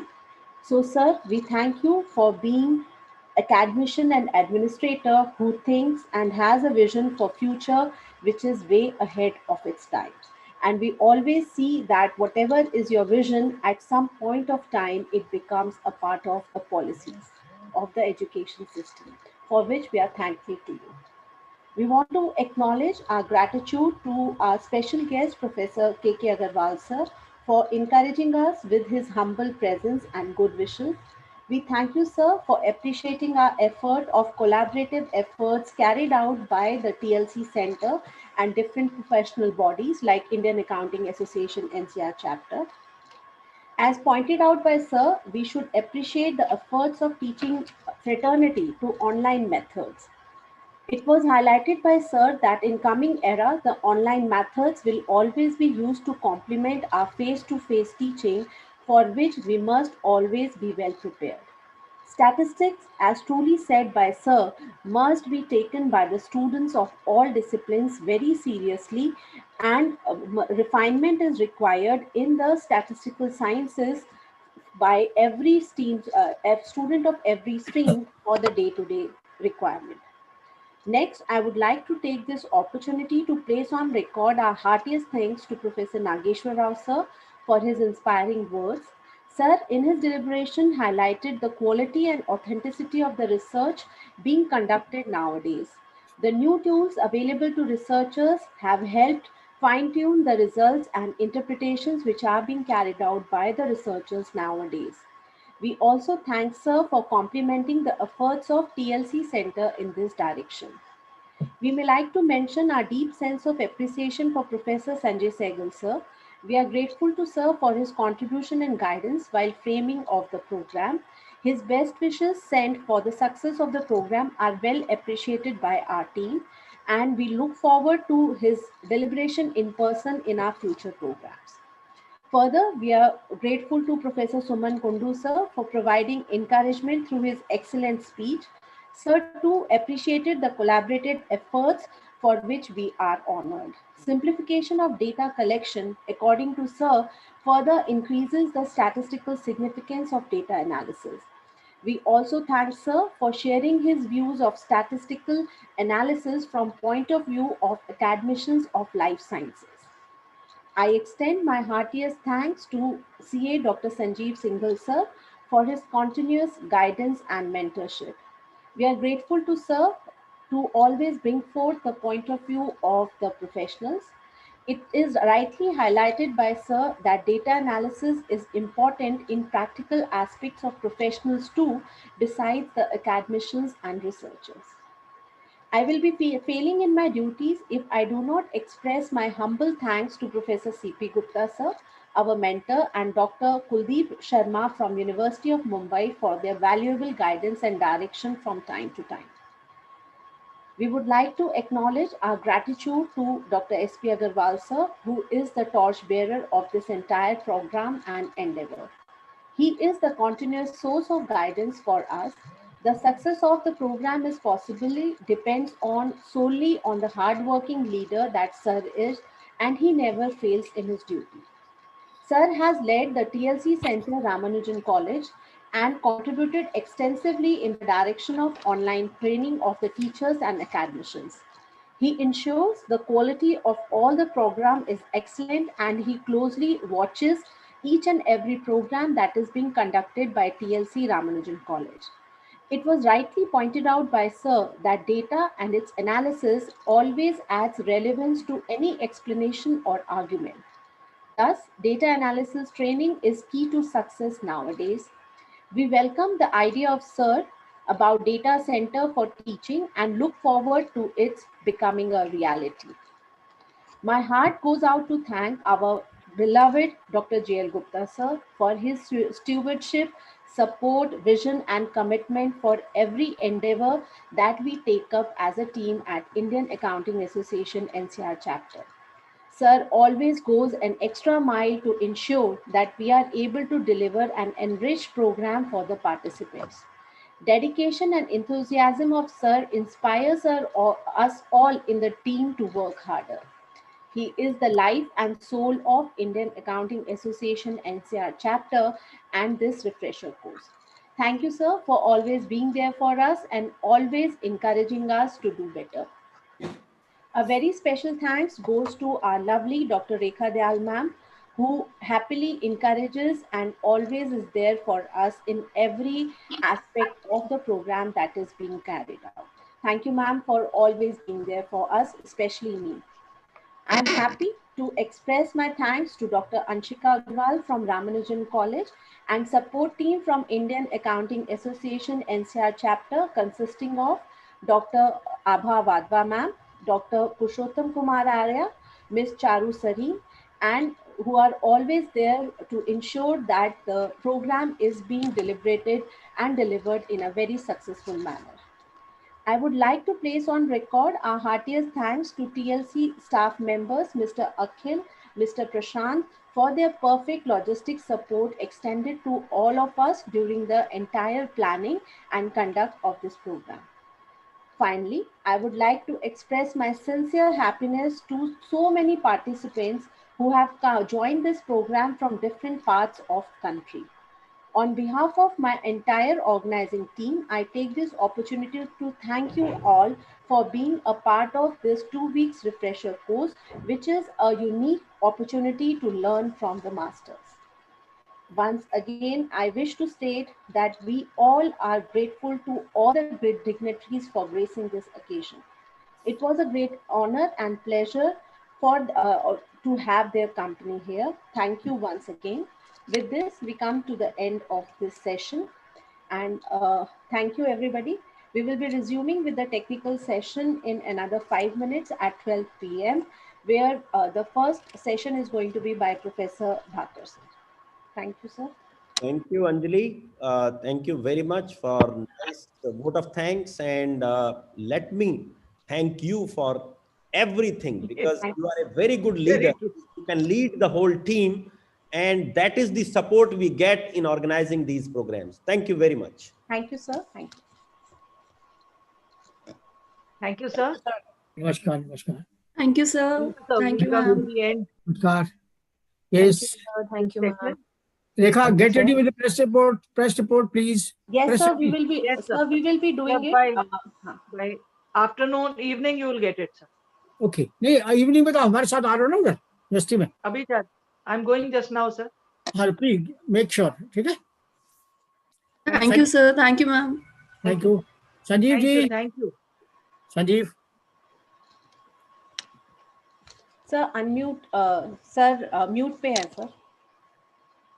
Sanjeev. Kundu साहब भी है अभी? हाँ है. अभी उन्होंने leave नहीं किया है sir. I request all the participants that they can continue with this link only. We will be starting in 5 minutes. I'm just waiting for Professor Bhakkar sir to join. Charu, just be on a lookout for Professor Bhakkar. Yes, ma'am. Yes, ma'am. और ये कुंडू साहब का अभी चल रहा है ना? Sir उन्होंने लीव नहीं किया मीटिंग. तो हम क्या करें उसको? सर कोई बात नहीं. It's okay. सर ये लिंक ही चलेगा ना सेशन के लिए. ही कैन जब भी सर छोड़ना चाहेंगे he can leave the session sir. No issue.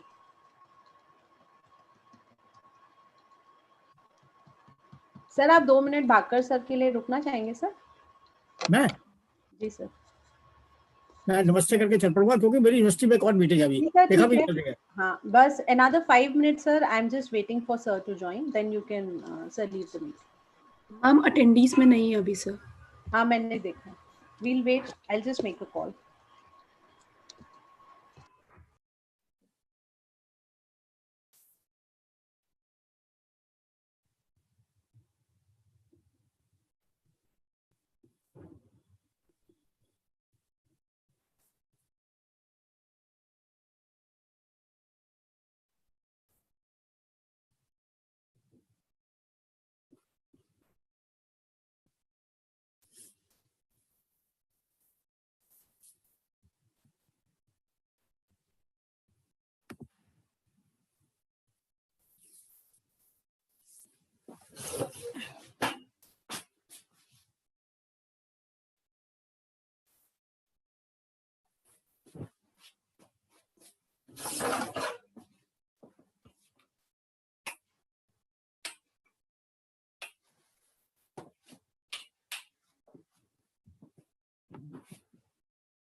Sir, Professor Bhakkar is joining in a minute, sir. Okay, no problem. Please, sir.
No.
हाँ लॉन्च करूंगा तो दूसरा लॉन्च हो जाएगा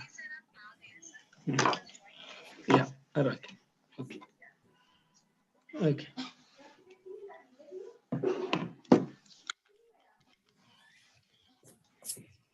Dr. Purushottam.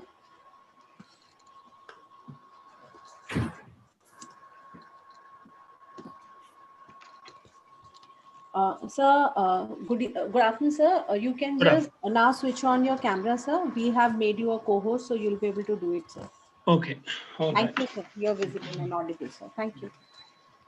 नमस्कार भाकर साहब, नमस्कार. गुड मॉर्निंग सर, कैसे हैं? आपकी मेहरबानी है सर, आप बताइए सब ठीक है? बहुत बढ़िया सर, बिल्कुल फट वेलकम सर. ओके सर, अभी तक तो बचा के रखा है, अभी देखते हैं आगे. सर मन के हारे हार, मन के जीते जीत. All right sir, not an issue. We have to do everything, corona or no corona. Yes. So we'll continue doing things. Right sir. Right sir. So I would like to share my screen. Sir, can we start, sir? Rana, if the participants are there, we can start.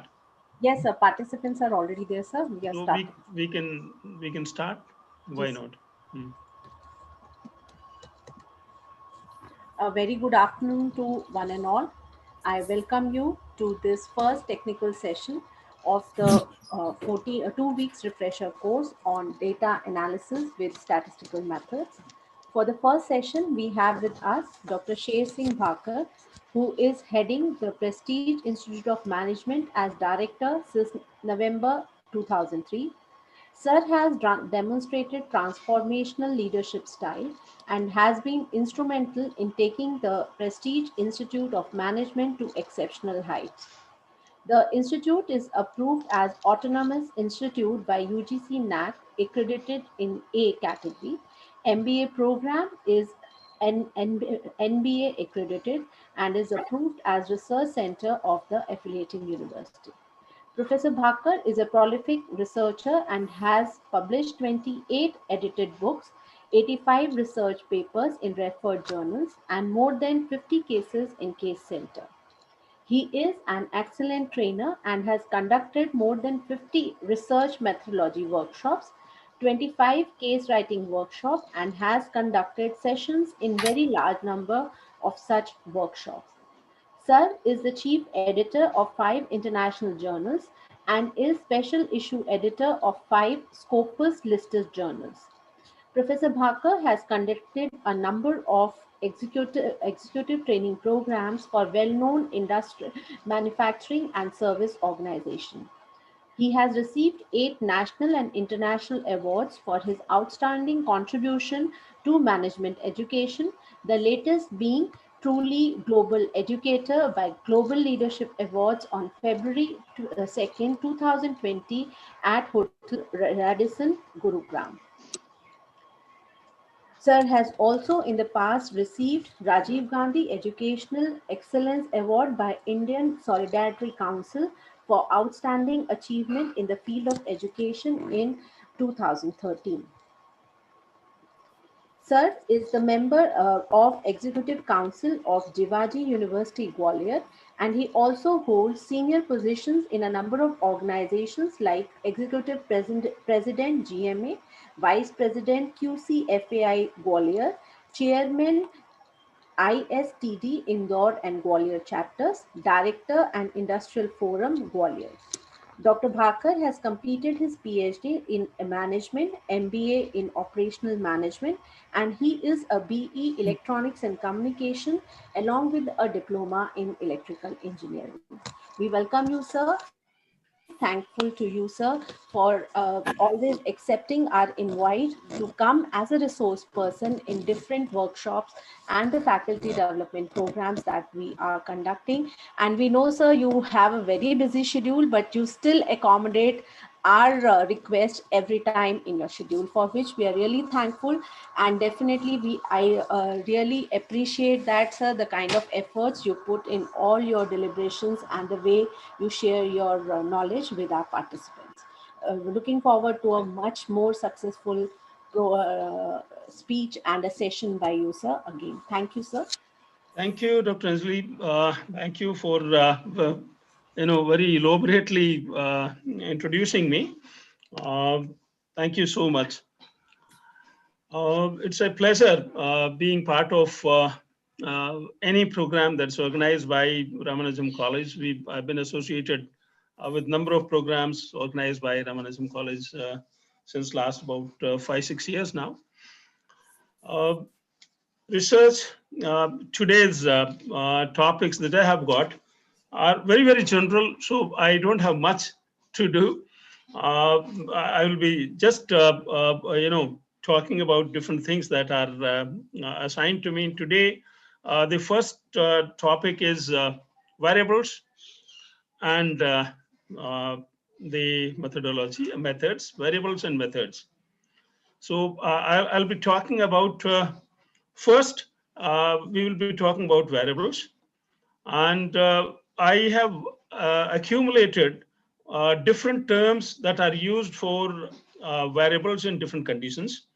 So we will be looking at all of them so that we are conversant with, because you would find that these are the terms used in different contexts, different to represent different characteristics of say people, products, or processes while carrying out research. So therefore, it is important to understand the term variable plus various various names that have been given to variables in different with different characteristics. So we will look at that.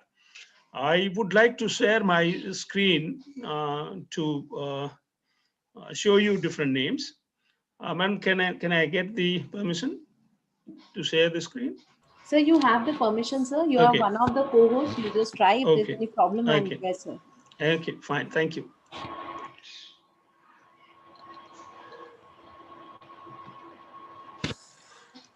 Is my screen visible? Yes, sir. Your screen is visible, sir. You are audible and visible also, sir. By the side. Thank you. Thank you.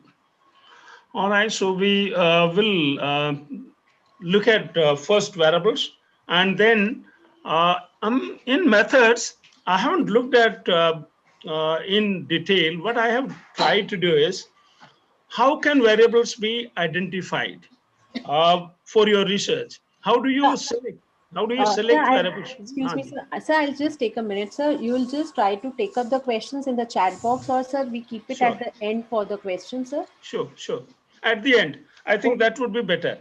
So I just request, or in between, if somebody is in between it, if you want in between also, I can handle any time. No, sir, we can have it at the end at around 1:15. I just request all the participants to put their questions in the Q&A box and the chat in the Q&A box, so that it is easy for sir to take it up side by side along with the moderator to do it. Thank you, sir. Please, over to you. Thank you. So we'll be looking at variables first, and then we'll be looking at how do you decide the variables for your study, because that's one of the most important aspect of any research. Because if your study does not have, please, आवाज कम करो. I'll just take a second. I'll just close the door. Sure.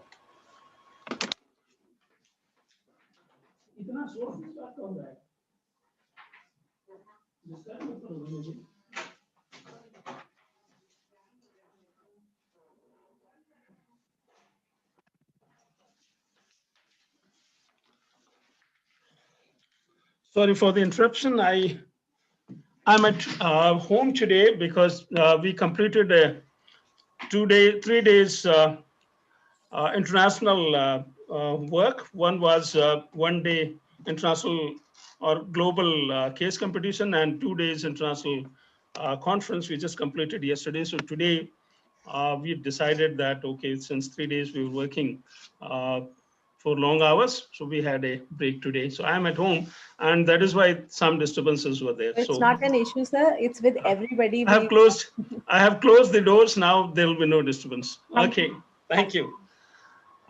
Thank you for bearing it with me. All right.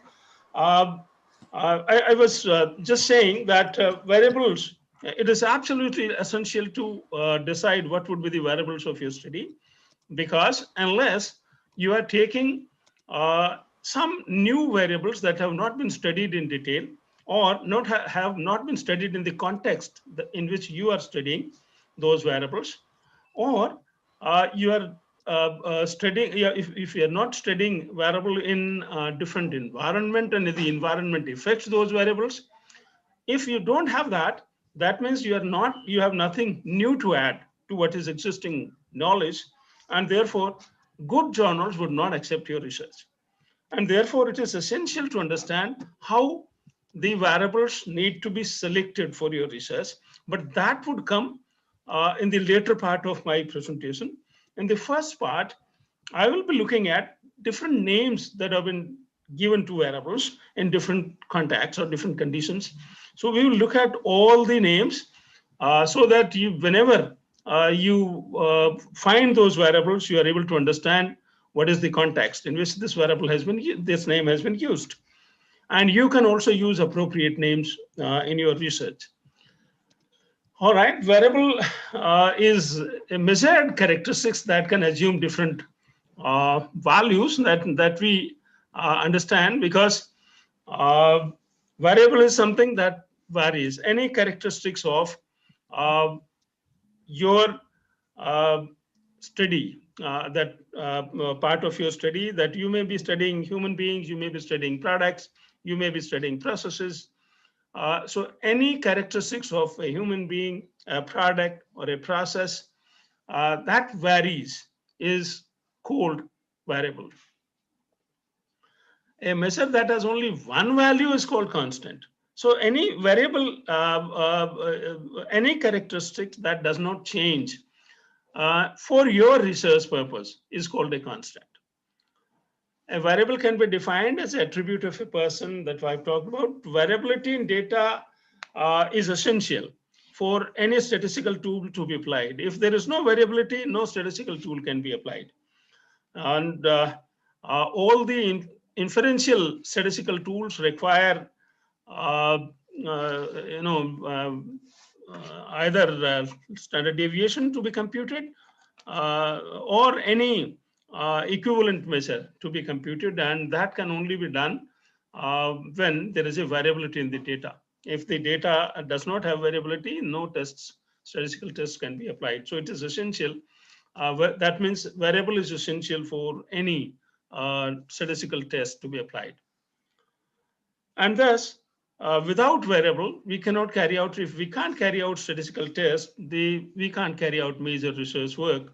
And therefore, variable is the basic part of any research. We need to understand what variable is and how variables acquire or are given different names. Variables are characteristics that we measure. We also control some characteristics, and we call them control variables, or manipulate some variables.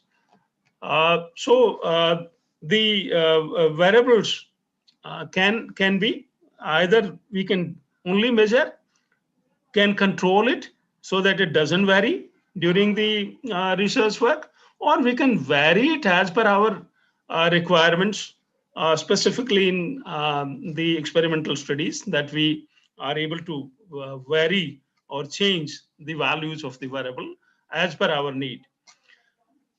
Variables can be very broad or narrow. I mean, characteristics, since the variables actually relate to characteristics of the, as I said, products, processes, or human beings. Therefore, they can be very narrow or they can be broad. If I use a common term that we generally come across, consumer behavior is a broad term because there are a number of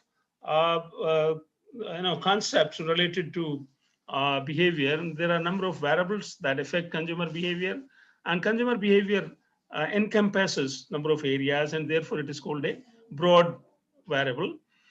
Whereas consumer loyalty, if you compare it with consumer behavior, is a narrower, narrowly defined variable.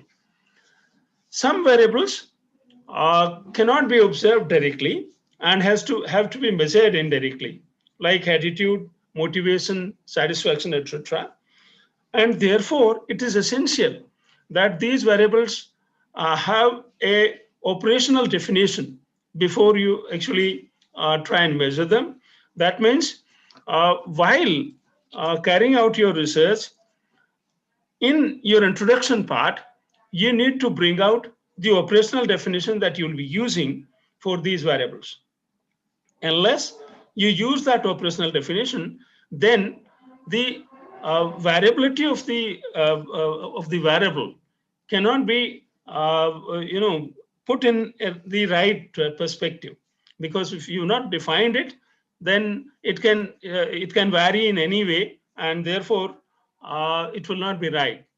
And even if you are using a standardized definition that is given by somebody else in your research, you need to indicate that this definition would be the operational definition for this research. So all the variables that cannot be measured directly, they need to be specifically defined, and their definition needs to be operationalized. So operational definition has to be given. That's important. Types of variables, I have classified them into four different bases, on the basis of four bases. First one is on the basis of nature of variability, how the variation is taking place in the variable. And based on that, there are a number of terms that are used for variables. Let us look at each one of them. Categorical variable. Now, categorical variable takes limited number of values. Okay, categorical variable can take limited number of values, and it is used for classifying the people, products, places, brands, etc. in the study. Categorical variable can be, say, gender. It can be income. If it is classified into categories, income can be categorical variable only if you use categories of income, like say low income group, middle income group, higher income group, or you have the income brackets that up to this income group 1, then between this and this income group 2, and a greater than a particular income, it will be the, say, income group 3. So if you use that, it will become a category variable.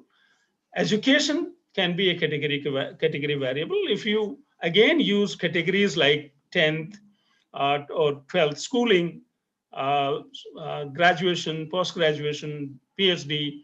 If you take like that, it will become a category variable. But if you take them in numbers, first standard to say 12th standard, etc., it does not. It can still be considered as category because any standard can be considered as a category.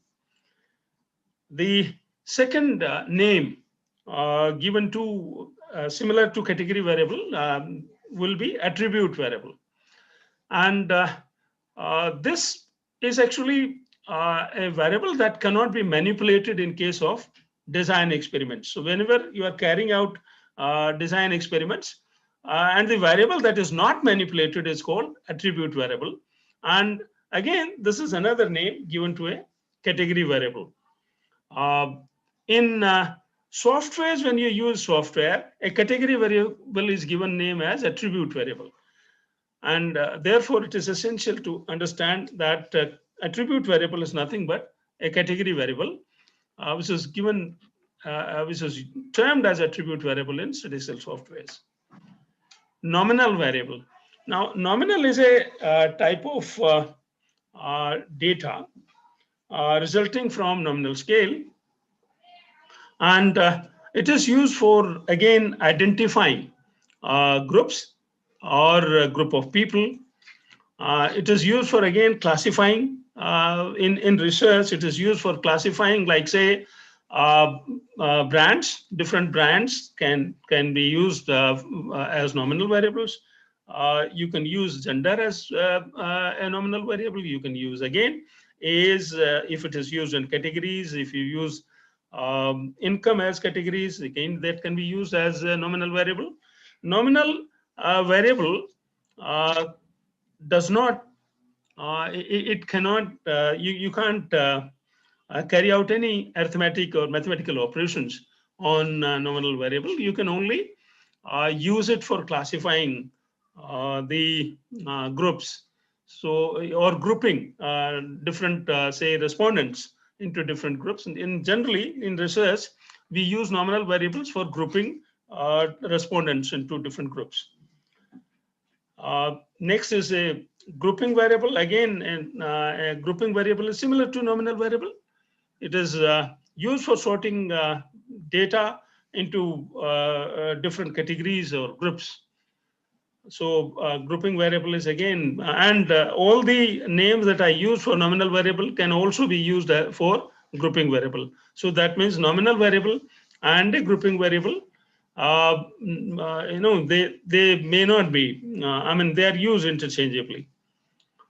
Discrete variable. A variable that can take up a limited number of values and a fixed number of values, like, say, 1, 2, 3, 4, 5, etc., is a discrete variable. Like, say, I have given an example of car. A limited number of cars can be parked in a parking lot. So that is a car. Number of cars is a discrete variable. Number of people can be discrete variable because they can be counted on and in numbers. So whatever can be counted on whole numbers can be called discrete variable. Binary variable. Binary variable can any characteristics that characteristic of any object or process that can take up only two values, like on off. I can yes no, tall short, and so that is called binary variable. And generally, when we quantify it, when we quantify the binary variable, we use 0 and 1s. 0 for one state of the characteristics and 1 for the other state of characteristic. Dichotomous variable is similar to binary. It can also take up two values. And the major characteristics of dichotomous variable is that it distinctly divides the respondents into two distinct categories or two distinct groups. Same, it can be people, it can be products, it can be brands. So dichotomous variable is when it divides the population or sample into two separate groups. And no member of one group can be member of another group. So in that is the when we divide like that, even in binary we find that it is similar to dichotomous variable. So based on nature of variability, we are continuing with that, and there are 4 different types of variables that result into 4 different types of data, and we will talk about that. There are 4 of them. We call them ordinal, nominal, ordinal, interval, and ratio. I have used continuous. This I will talk slightly later. Nominal, ordinal, interval, and ratio. These are the 4. Some people call them scales also, but they are basically types of data that result because of using a particular type of scale. Nominal and ordinal data is called non-metric. Okay, nominal and ordinal, if we call them scales, nominal and ordinal scales result into non-metric data, and therefore, if we are using nominal or ordinal for measuring your variable, nominal or ordinal scales for measuring your variable, then you can only use non-metric statistical tests. You can't use metric because the data that you get is non-metric. And interval and ratio, they result into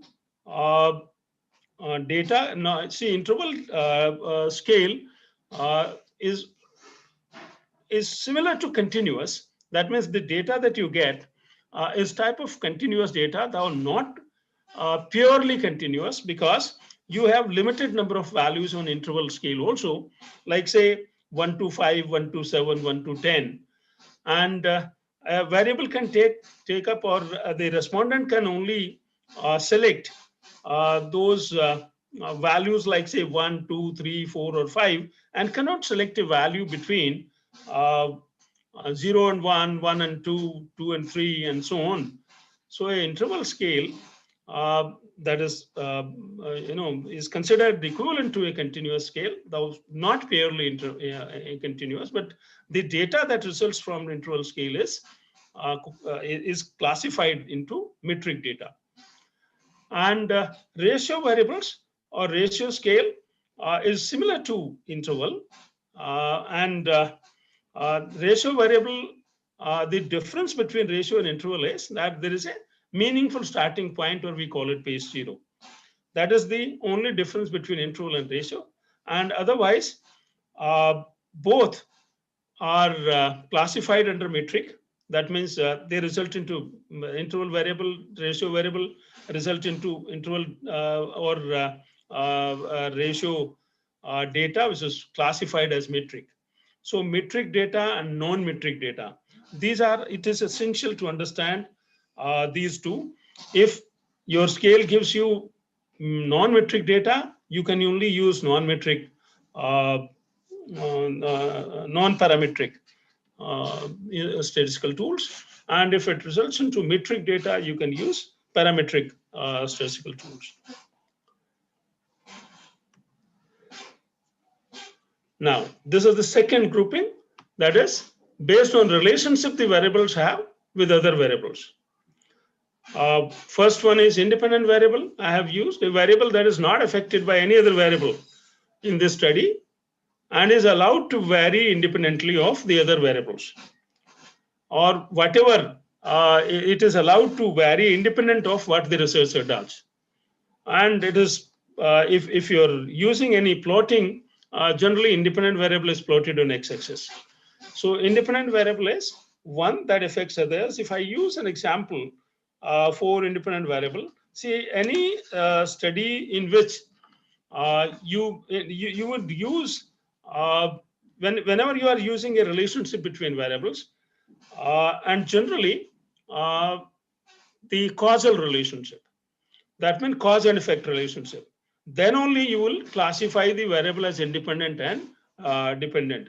A variable that is causing variation in another variable is called independent and is not affected by the variations in the other variable is called independent variable. That means no other variable is affecting it. And if you vary the independent variable, that variation will cause variation in the dependent variable, right? So that is how we call independent and dependent variable. We will look at dependent variable later on. First, the list, I have listed 7 independent variables, 7 different ways these independent variables have been explained. So we will find later on dependent variable also. So independent variable is which is not affected by any other variable.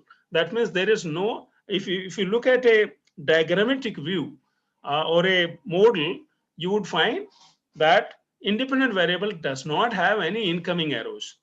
That's the indication that it is a independent variable, right? If there is no incoming arrow, that means it is independent variable.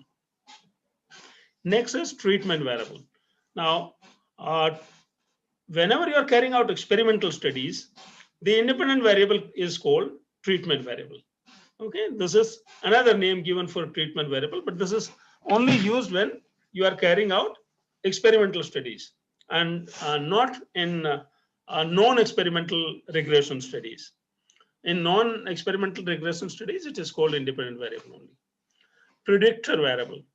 The variable that can be used to predict the value of other variables, or it is also independent variable, because independent variable is supposed to be used as a that means if you vary independent variable, it will also the variation would also be in the dependent variable, right? Similarly, in meaning to independent variable, but it is used in regression where the study is non-experimental type, right? In experimental type, we call it treatment variable.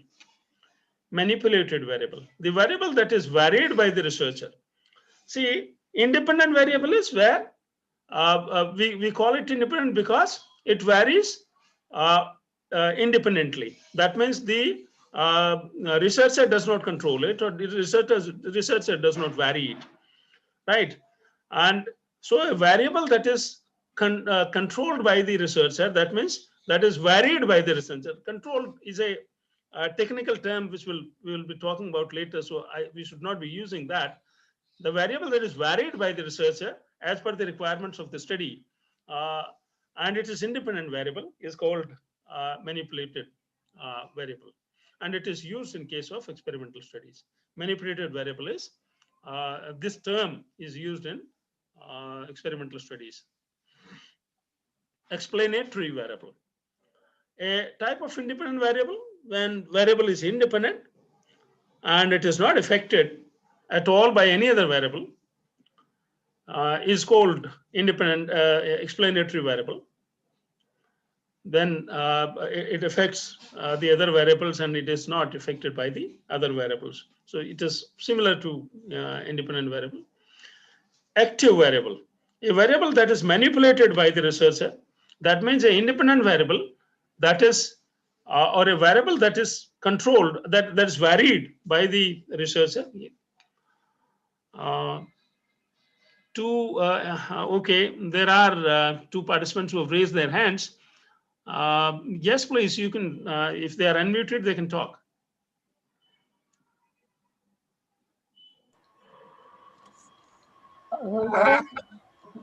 Sir, do you want, okay, sir, I'll promote them to the panelists. If they wish to ask anything, they can ask you.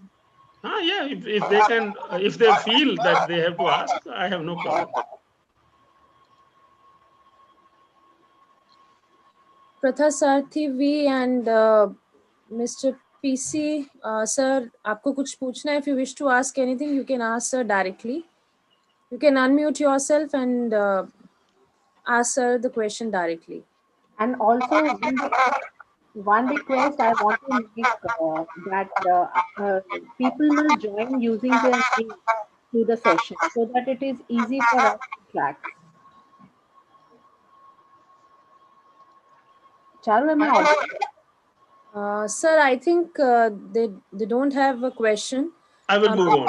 Yes, sir. So we'll take the questions at the end only. At the end only. Okay, better. Yes. So flow will be maintained. Okay. Yes, sir. All right. Thank you, sir. Thank you. Now, next name that I have given, or next term used is exogenous variable. Now, this is generally used in case of when you are using structural equation modeling softwares, like say MOS or Smart PLS or any other, Lizrel. Whenever you are using those softwares, the independent variables are given the term exogenous variables. Variables that affect others in the system or in the model are called exogenous variables. This term is generally used in models which are specifically in softwares that actually are used for carrying out the structural equation modeling or confirmatory factor analysis. Right? So exogenous variable, antecedent variable. Now, this is a general term used. Antecedent variable is a variable that affects the other variables. And generally, it is not used in terms of, say, variables, but it is while defining your topic, generally to make your topic brief, it is used. Antecedents, like say, if you want to use number of variables that affect a variable, then instead of using all the names, you can shorten it by using antecedents of so-and-so variable. Like say, there are a number of variables that affect, say, customer satisfaction. It's a general example because we are all customers, so we understand that. There are a number of factors that affect customer satisfaction, like say, product quality, service quality, trust, after sales service, and brand image. These are some of the variables that affect customer satisfaction.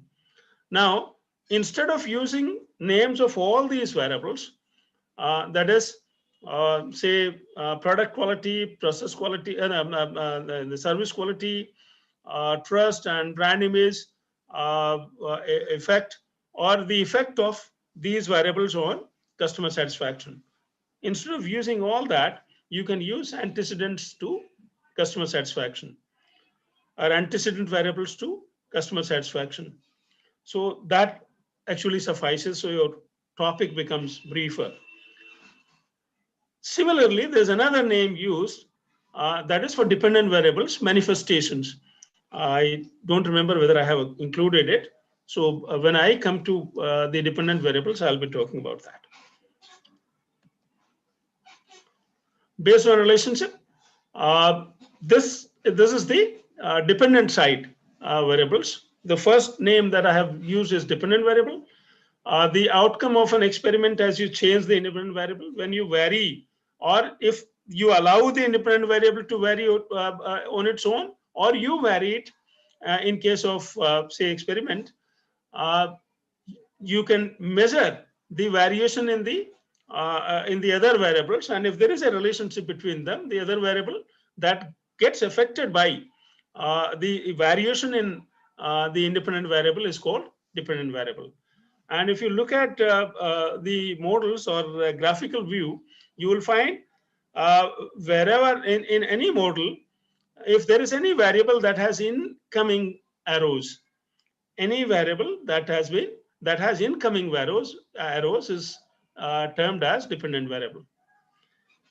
Endogenous variable, just like exogenous variable that is used in some of the softwares, endogenous variable is also a term used for dependent variable in same softwares that use exogenous for independent variables. And specifically, endogenous and exogenous terms are exclusive to econometrics or structural equation modeling. So you can use, you would be able to use it there, or you use it there. Test variable, another name for dependent variable, and specifically in case of experimental studies. Whenever you are using experimental studies, instead of using dependent variable name, you will use test variable. Outcome variable. It is similar to test variable, but in non-experimental studies. Whenever it is dependent variable, but used in case of non-experimental studies, whereas test variable is used in case of experimental studies. Responding variable, an informal term for dependent variable usually used in scientific studies. Responding variable. Criteria variable, another name for a dependent variable when the variable is used in non-experimental situations. So criteria and the outcome variable, these two are used in, or dependent variable can be used in both. But outcome variable and criteria variable, these two are used only in non-experimental studies. Variables that affect the relationship between the others. This is the third basis. Variables that affect the relationship between the other set of variables. That means they change the relationship. They affect the relationship. First one is a control variable. A factor in the control variable is the name used for a variable that actually is controlled by the experimenter during the experiment. That means it is held constant by the experimenter or a researcher during the study, so that you can evaluate the effect of the independent variables on dependent variable, and the variable that the control variable is not allowed to act as confounding or extraneous variable. So any variable that could have affected the relationship between the independent and dependent variable, and if you can control it, then that variable would be called control variable. Intervening or mediating variable. Now, this is when the relationship between the two variables is affected by a third variable and it is part of the study. If it is not part of the study, it will not be called intervening or mediating variable. When it is part of the study, it is called intervening or mediating variable. That means when you are, say, testing a model, and the example that I gave slightly earlier, that is customer satisfaction, say we go slightly beyond and look at the effect of customer satisfaction and all these independent variables like say product quality, service quality, trust, or loyalty, brand image, and we make a model of these variables, and we'll see their effect on customer loyalty or repurchase intention, right? So in this case, customer satisfaction, since it affects the relationship between, say, product quality and repurchase intention, or trust and repurchase intention, or brand image and repurchase intention, will be considered as mediating or intervening variable. Now, because when you put satisfaction in, it might increase the relationship, make it higher. That is the relationship between, say, product quality and repurchase intention, or it might decrease the relationship between these the variables. So that is intervening or mediating variable. Now another one is moderating variable. Now moderating variable is outside your study, but you are studying it. I mean outside your model, and you are studying that the effect of that variable on the relationship between independent and dependent variables. See, when you connect when you connect a third variable in between the independent and dependent variable, and the independent variable is also directly connected to dependent variable, in that case the variable is called mediating variable. Whereas if you have if you take a variable outside the model and connect it to only the relationship, you would call it moderating variable. And it can also again have can reduce or generally reduce the relationship between the independent and dependent variable. Confounding variable, again this see, moderating variable you can evaluate the effect, so therefore you still have control. Confounding variable, lurking variable, or extraneous variable, these are the three terms used for variables that are not studied, that are not evaluated, and their effect is also not evaluated. So they actually change your results, and that means the validity of your research would be compromised if these variables are present. So while selecting the variables of your study, you need to look at that there are no confounding variables, or no lurking variables, or no extraneous variables, or their values are held constant during your study. Right? So confounding variable, lurking variable, and extraneous variables, these are the variables that are not studied, they're not part of your experiment, or not part of your evaluation, and but still affect the results. Right? That these three variables, confounding, lurking, and extraneous variable, you are not studying intentionally these variables. So you need to understand what variables could act as confounding variable in your study, or lurking variable, or extraneous variable. You need to ensure that those variables either stay constant during your study, or are held to a very small variation. That means variations are controlled, or you need to ensure that they don't vary too much, so that they don't affect your results of the study. So variables that can affect the relationship of the other set of variables. Now, another one is nature of variables. So you can have qualitative variable or quantitative variable. Qualitative variable is the one that does not directly be converted into a numerical value.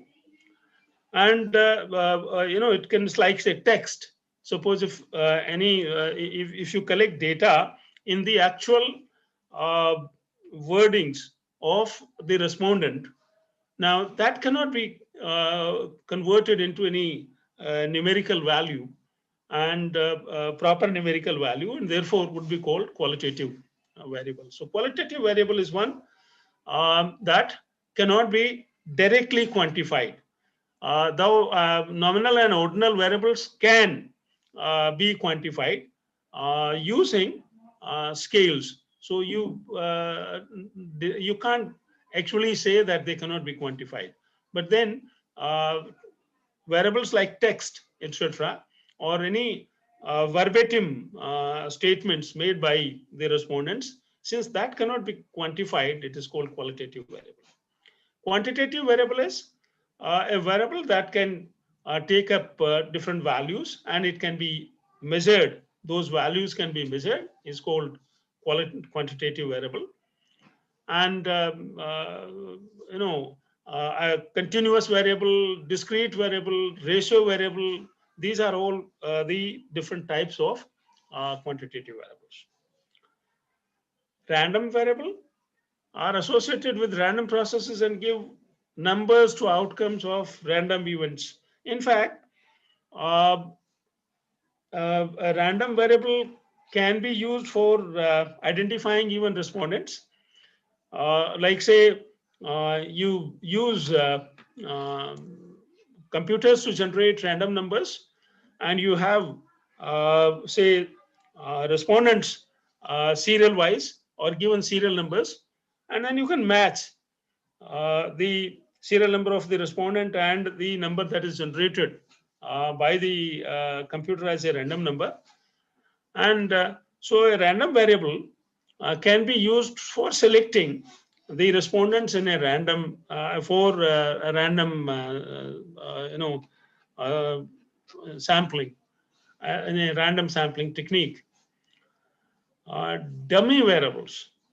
Now, dummy variables, when you have number of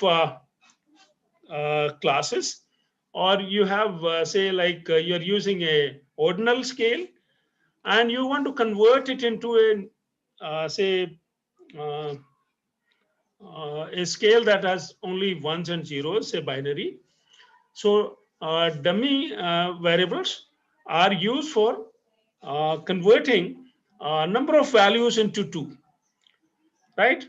Like say, I have given example here, say for people who have dogs or who own cars, or it could be third category, could be cars and dogs also. So if you want to classify people, that is people who only have dogs and no cars, then you can have dogs, and the others do not have dogs, right? So they may have anything else but do not have dogs. So it can be ones and one for have dogs and zero for do not have dogs. So like that.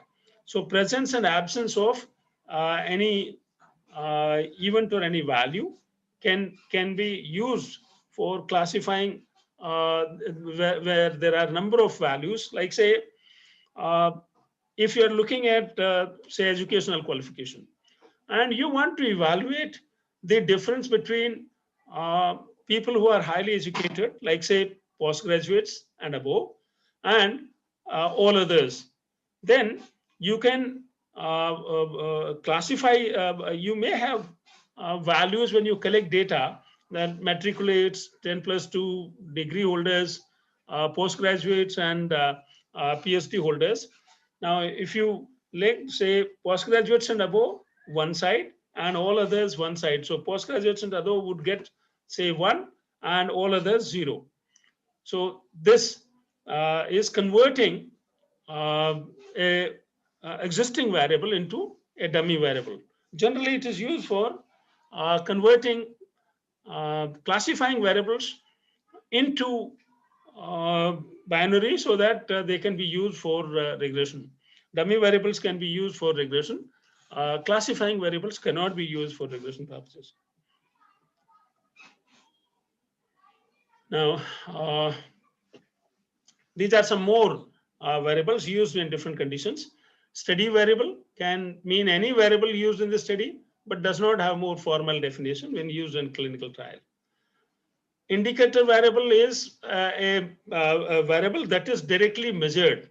And this term is used in case of econometrics, and also used for in softwares that are used for carrying out confirmatory factor analysis and structural equation modeling. So indicator is a variable that is directly measured. That means when you have a questionnaire and you get data on each statement, now that each of those statements are indicators, because you are collecting, you are directly measuring them. Okay. Observed variable, a measured variable usually used in structural equation modeling. Observed variable is also indicator variable. So either you use term observed variable, or we use a term indicator variable, and they are interchangeably used. Manifest variable, a variable that is the third term that is used for indicator or observed variable, that is manifest variable. right? So these are the three interchangeably used terms, and they are used in econometrics and used in structural equation modeling, etc. Indicator variable, observed variable, manifest variable. What it means is a variable that is directly measurable, that is directly measured or observed, and therefore these terms. Latent variable is the variable that is produced based on the values of manifest variable, observed variable, or indicator variable. What it means is that you group indicator variables, observed variables, or manifest variables into smaller groups, and that is means factors, and we call them latent variables. That means exploratory factors would be called latent variables. Okay, when you are carrying out exploratory factor analysis, the resultant exploratory factors would be called latent variables, because they cannot be directly measured or observed, but they are also termed as variables. They are actually carved out or generated based on the data that you directly get on the indicator, observed, or manifest variables, and by combining. Okay, so these were the different types of variables. So we've looked at the types of variables. Now we are going to look at whenever you are carrying out study, which variables you will include in your study. These were different terms. Now I have used these so that whenever you come across, whenever you study or read a paper, research paper, and any one of these terms are used, since these are technical terms, not everyone is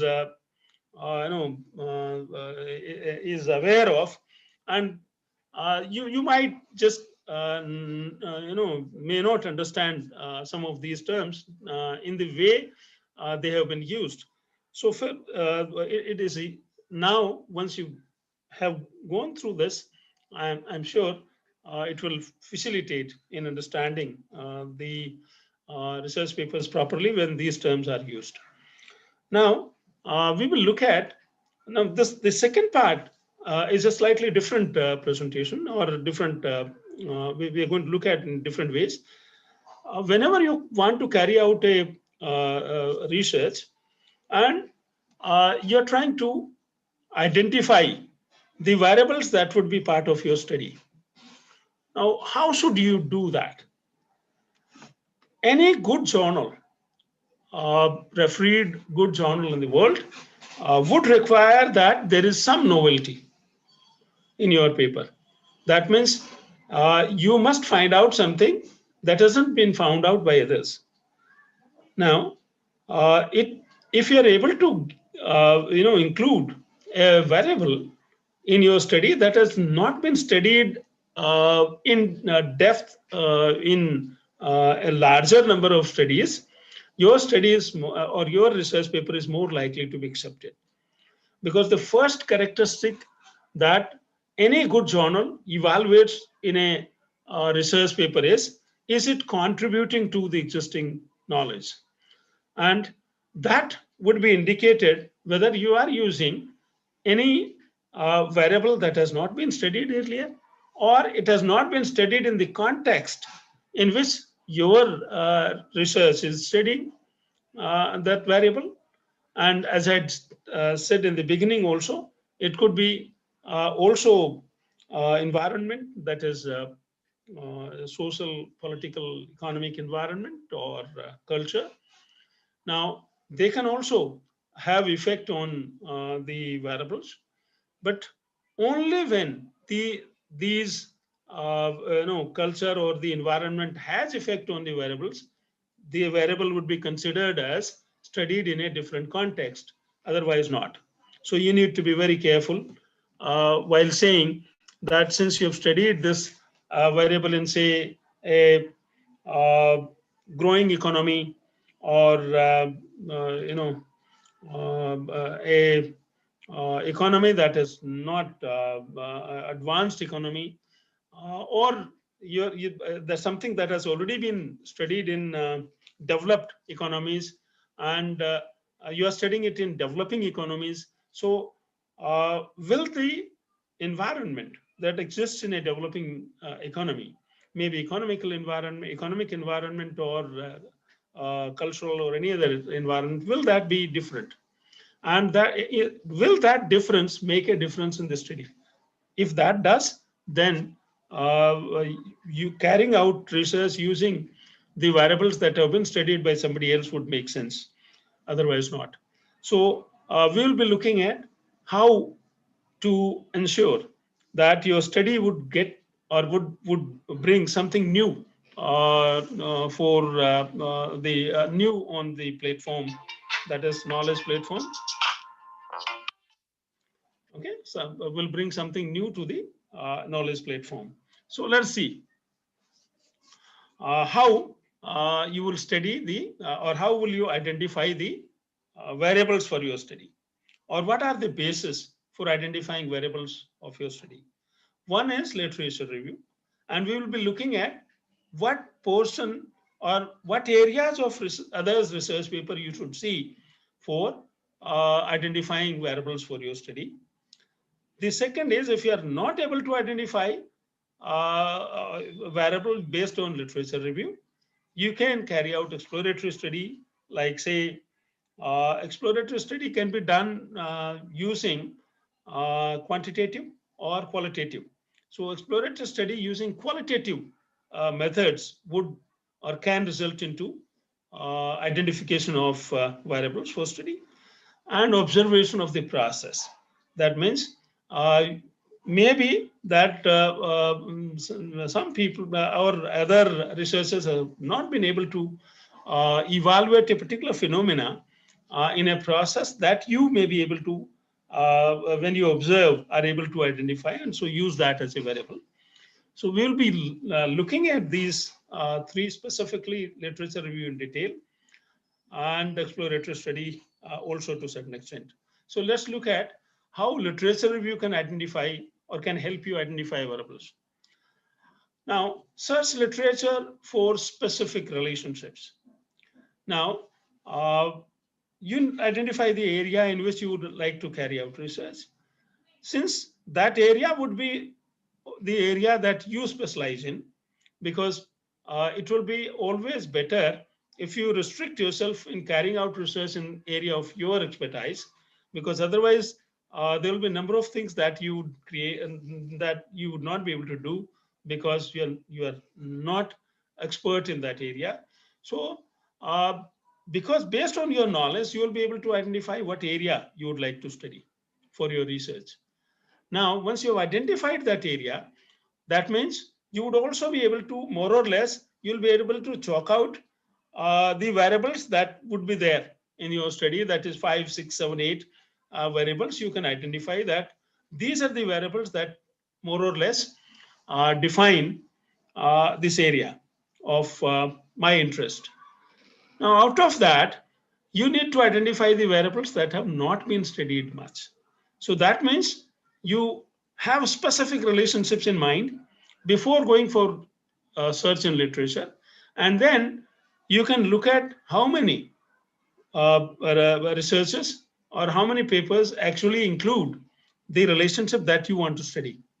At times you will find that a very large number of researchers have already studied that relationship in all the contexts.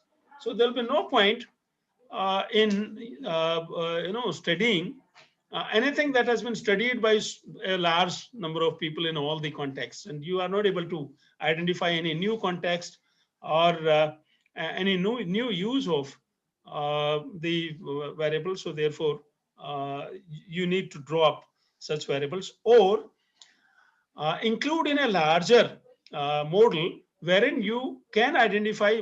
I mean, when you look at all these relationships, you might identify one odd variable that has not been studied in that detail, or not in a large number of studies, or not in last, say, 8 to 10 years.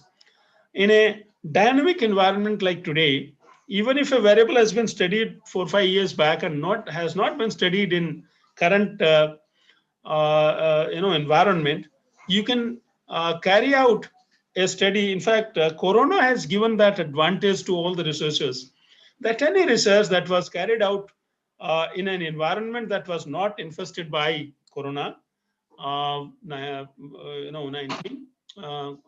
COVID-19, naturally the environment is so drastically different that the results would be different. And therefore, this was the ideal situation to replicate researches carried out by anybody, because of the changes in the environment that would definitely affect the relationship between variables. So, but then if you're in a normal condition, this is what you do, that first you look at the specific relationships that you feel you would like to study and see if how much work has already been done. And then you verify whether whatever is of your interest has any worth. That means, will it add to the existing knowledge? That means if some variable has not been studied or has not been studied currently, you can. That means that would add to the knowledge, and therefore you can select those variables. Also, when you look at literature, you need to also see how many variables have had significant effect on the other variables. If you find majority of research have not found significant effect of a particular variable on the other, even if that was studied 4 years back or earlier, it would not be justified in evaluating, because generally that variable is not supposed to be affecting the dependent variable then, and therefore it is better to leave it aside. Right. So that is one aspect, that is looking at looking the literature, keeping in mind that I am going to I'm going to evaluate these relationships. That's one part. Two is that you have not identified, you have not decided what variables or what relationship between variables you are going to study. In that case, you will review literature in general, and that literature may not be related to the area of your study. In fact, if you are studying, say, consumer behavior, you may go through, or you don't, if you don't find any variables of to study in, say, consumer behavior, if you're trying to carry out research in consumer behavior, but you find that in psychology, because consumer psychology will be one part of consumer behavior. So in psychology, there might be some variables which will be of your interest.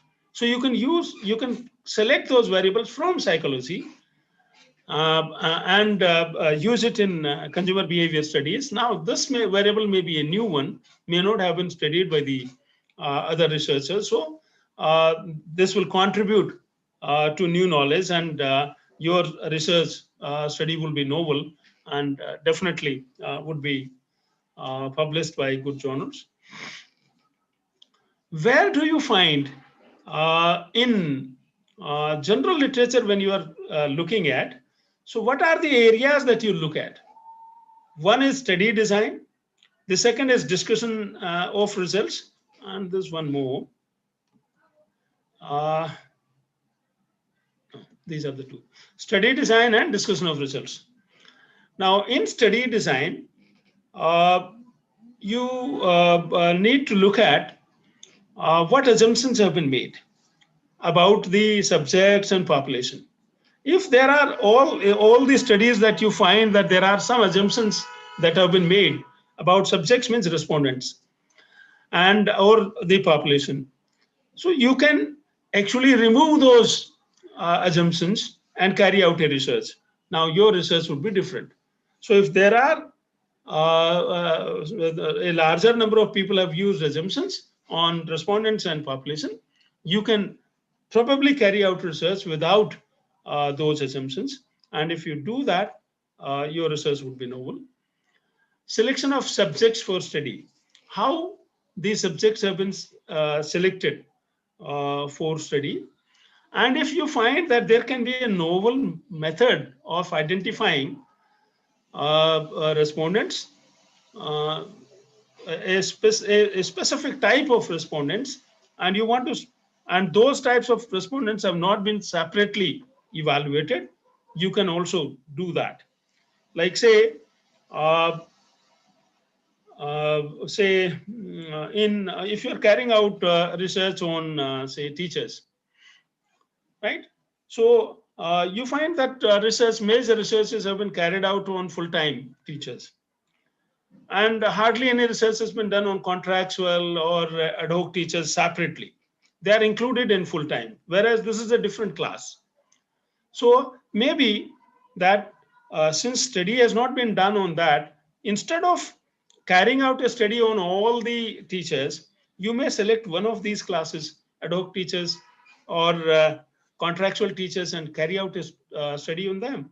Now that would be a different study and would bring new knowledge to the platform. So that can be done. And you can also look at discussion of results, wherein major thing that you look at is flaws and weaknesses of this study. Every researcher actually lists what have been the weaknesses of their study.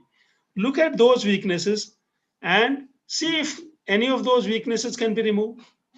And if those can be removed, the study can be replicated after removing those weaknesses. Or if qualitative data has been used, you can use quantitative. Or if the quantitative data has been used, you could use qualitative data, right?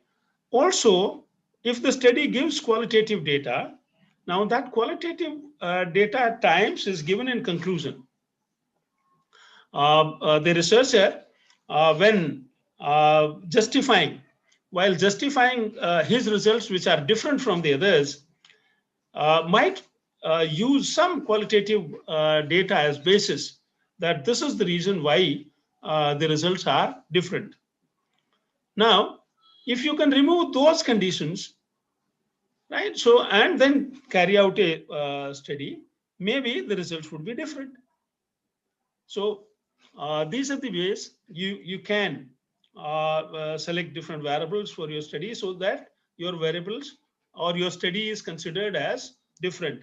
And if it is considered as different, it will definitely contribute to the knowledge. Review literature from other related fields. I talked about psychology, but there are so many other subjects that can actually, like say, if you're studying leadership, you don't need to see papers only from the management. There could be research papers in political science. There could be in other areas, education, and some other fields. You can get variables from different areas and then use them. And studies that deal with other processes with similar outcome, like we were looking at that, say, behavior in general and customer behavior, consumer behavior. So that means psychology and management can be combined. So you can take variables from the other fields also and use them in your studies. So this is you could use exploratory study, collect qualitative data, and use softwares like NVivo. There are now hundreds of softwares that actually evaluate qualitative data and can identify trends, variables. And you can also use exploratory study for you might find a variable that you find that it is going to affect, and instead of carrying out major study, first carry out exploratory study whether the relationship exists. So you can use that variable later on in a detailed study. So this is how variables can be studied or variables can be identified. I have restricted myself to identifying only variables. It is not only the variables that actually can differentiate your study from the others. There are a number of other things but for today's discussion, it was only variables. All right. So we can look at, I have a detailed process of exploratory study in the subsequent part, but then we will leave that for time being because it's already, I think, 1:15, it's 1:20. And I would like to give some time for question and answers. So I will stop it here, and I'm free to look at the questions. And if Thank there you, are no sir. questions, we can continue.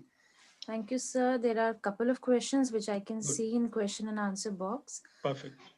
So, sir, I'll read out them for you.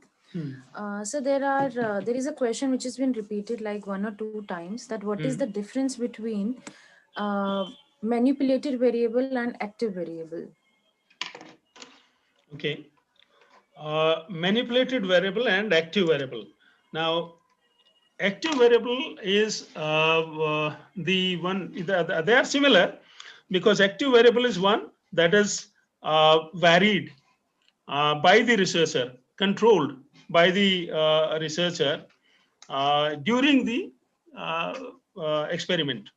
And manipulated variable is also the variable that is controlled or that is varied by the researcher during experiment. So both terms are used, active variable and manipulated variable. These two terms are used in experimental studies and are similar. Yes, sir. So there is a question by Anupriya ma'am. She's asking, do independent or dependent variable change as per the objective in the same study? So for an example, emotional intelligence, can it act as a dependent variable in one objective and an independent in another objective? In the same study? Yes, sir. Yes, why not? When you take a model, you find that a variable can act as dependent variable for a group of variables and can act as independent variable for a group of variables. That is what I was talking about, like say customer satisfaction, not only the emotional intelligence. Look at customer satisfaction. There are a number of variables that affect customer satisfaction, and customer satisfaction also affects number of variables. If you use both sets of variables in the same study, that means the variables that affect customer satisfaction and the variables that are affected by customer satisfaction would be dependent variable for the variables that affect customer satisfaction, and customer satisfaction would become independent variable for the variables that are affected by customer satisfaction. So the same variable in one objective, it can act as independent variable, and in the other it can act as dependent variable. There is nothing wrong with that. Okay, so there is a question, if you can throw some light on mediating and moderating variables with an examples. Okay, let's see. I gave an example of customer satisfaction, but right, sir. I can give another example. Say in an organization, right? When a employee is satisfied with the working conditions, generally it is considered that the turnover will be, if the employees are satisfied with working conditions, the turnover will be lower. Okay, so if you use that is employee satisfaction as independent variable and employee turnover as dependent variable, right? Now that means employee satisfaction directly affecting employee turnover. Now let's put another one variable, and that is culture. And you find that not actually culture, say, because employee satisfaction would not affect culture. That is why culture cannot be there. Say motivation. Okay, motivation, level of motivation. So employee satisfaction affecting motivation, and motivation affecting employee turnover. Now there is a triangle. That means employee satisfaction is affecting your employee turnover, and employee satisfaction is also affecting motivation, and in turn motivation is also affecting employee turnover, right? So there is a direct effect of employee satisfaction on employee turnover, and there is an indirect effect of employee satisfaction on employee turnover through motivation. In that case, motivation is considered as mediating variable, that it mediates the relationship between employee satisfaction and employee turnover. Now, suppose if I was not evaluating the relationship between employee satisfaction and motivation, and also motivation and employee turnover, but I was trying to evaluate whether motivation affects the relationship between employee satisfaction and employee turnover. That means I'm not connecting or I'm not looking at what is the relationship between employee satisfaction and motivation and employee turnover. I'm just looking at what is the effect motivation has on the relationship between employee satisfaction and employee turnover. Then motivation will be considered as a moderating variable. That means it moderates the relationship between employee satisfaction and employee turnover, right? I gave the similar example in case of customer satisfaction. That means product quality affecting, say, repurchase intention. That's a direct relationship. And product quality affecting satisfaction, customer satisfaction, and customer satisfaction affecting repurchase intention. That's the indirect effect of product quality on repurchase intention. And you find that in that case, customer satisfaction is acting as a mediating variable. But if I remove the relationship between product quality and customer satisfaction and this repurchase intention, then customer satisfaction would act as moderating variable. So what it means is that in a study, if you are not evaluating the relationship, the indirect relationships, and we are only looking at the direct relationship in the presence of the third variable and in the absence of, then we will say this variable is acting as a moderating variable. Otherwise, if we are evaluating in the relationships, indirect and direct both, then it will act as mediating variable. Thank you, sir, for such a detailed explanation. And mediating and moderating both are part of study, always. They are both studied. Yes. Yes, sir. Thank you, sir. And there is one question, like, is it possible to convert continuous data into categorical or discrete data? And if you could throw some light on the process, sir. It is pretty easy to convert continuous data into categorical data. Like say, there are, and everyone is actually may have experienced that, like say age. Age is a continuous variable if you look at the exact age. But if you convert age data into classes, okay, like adolescents, adults, and elder people or old people, you find that it is converted into the categorical variable. Categorical. Yes. Same is the case with weights, income. Okay. Like income also, if you use exact income, it is a continuous variable. But if you classify them into low income, middle income, high income, or some income classes, you find it gets converted into category variable. So there are,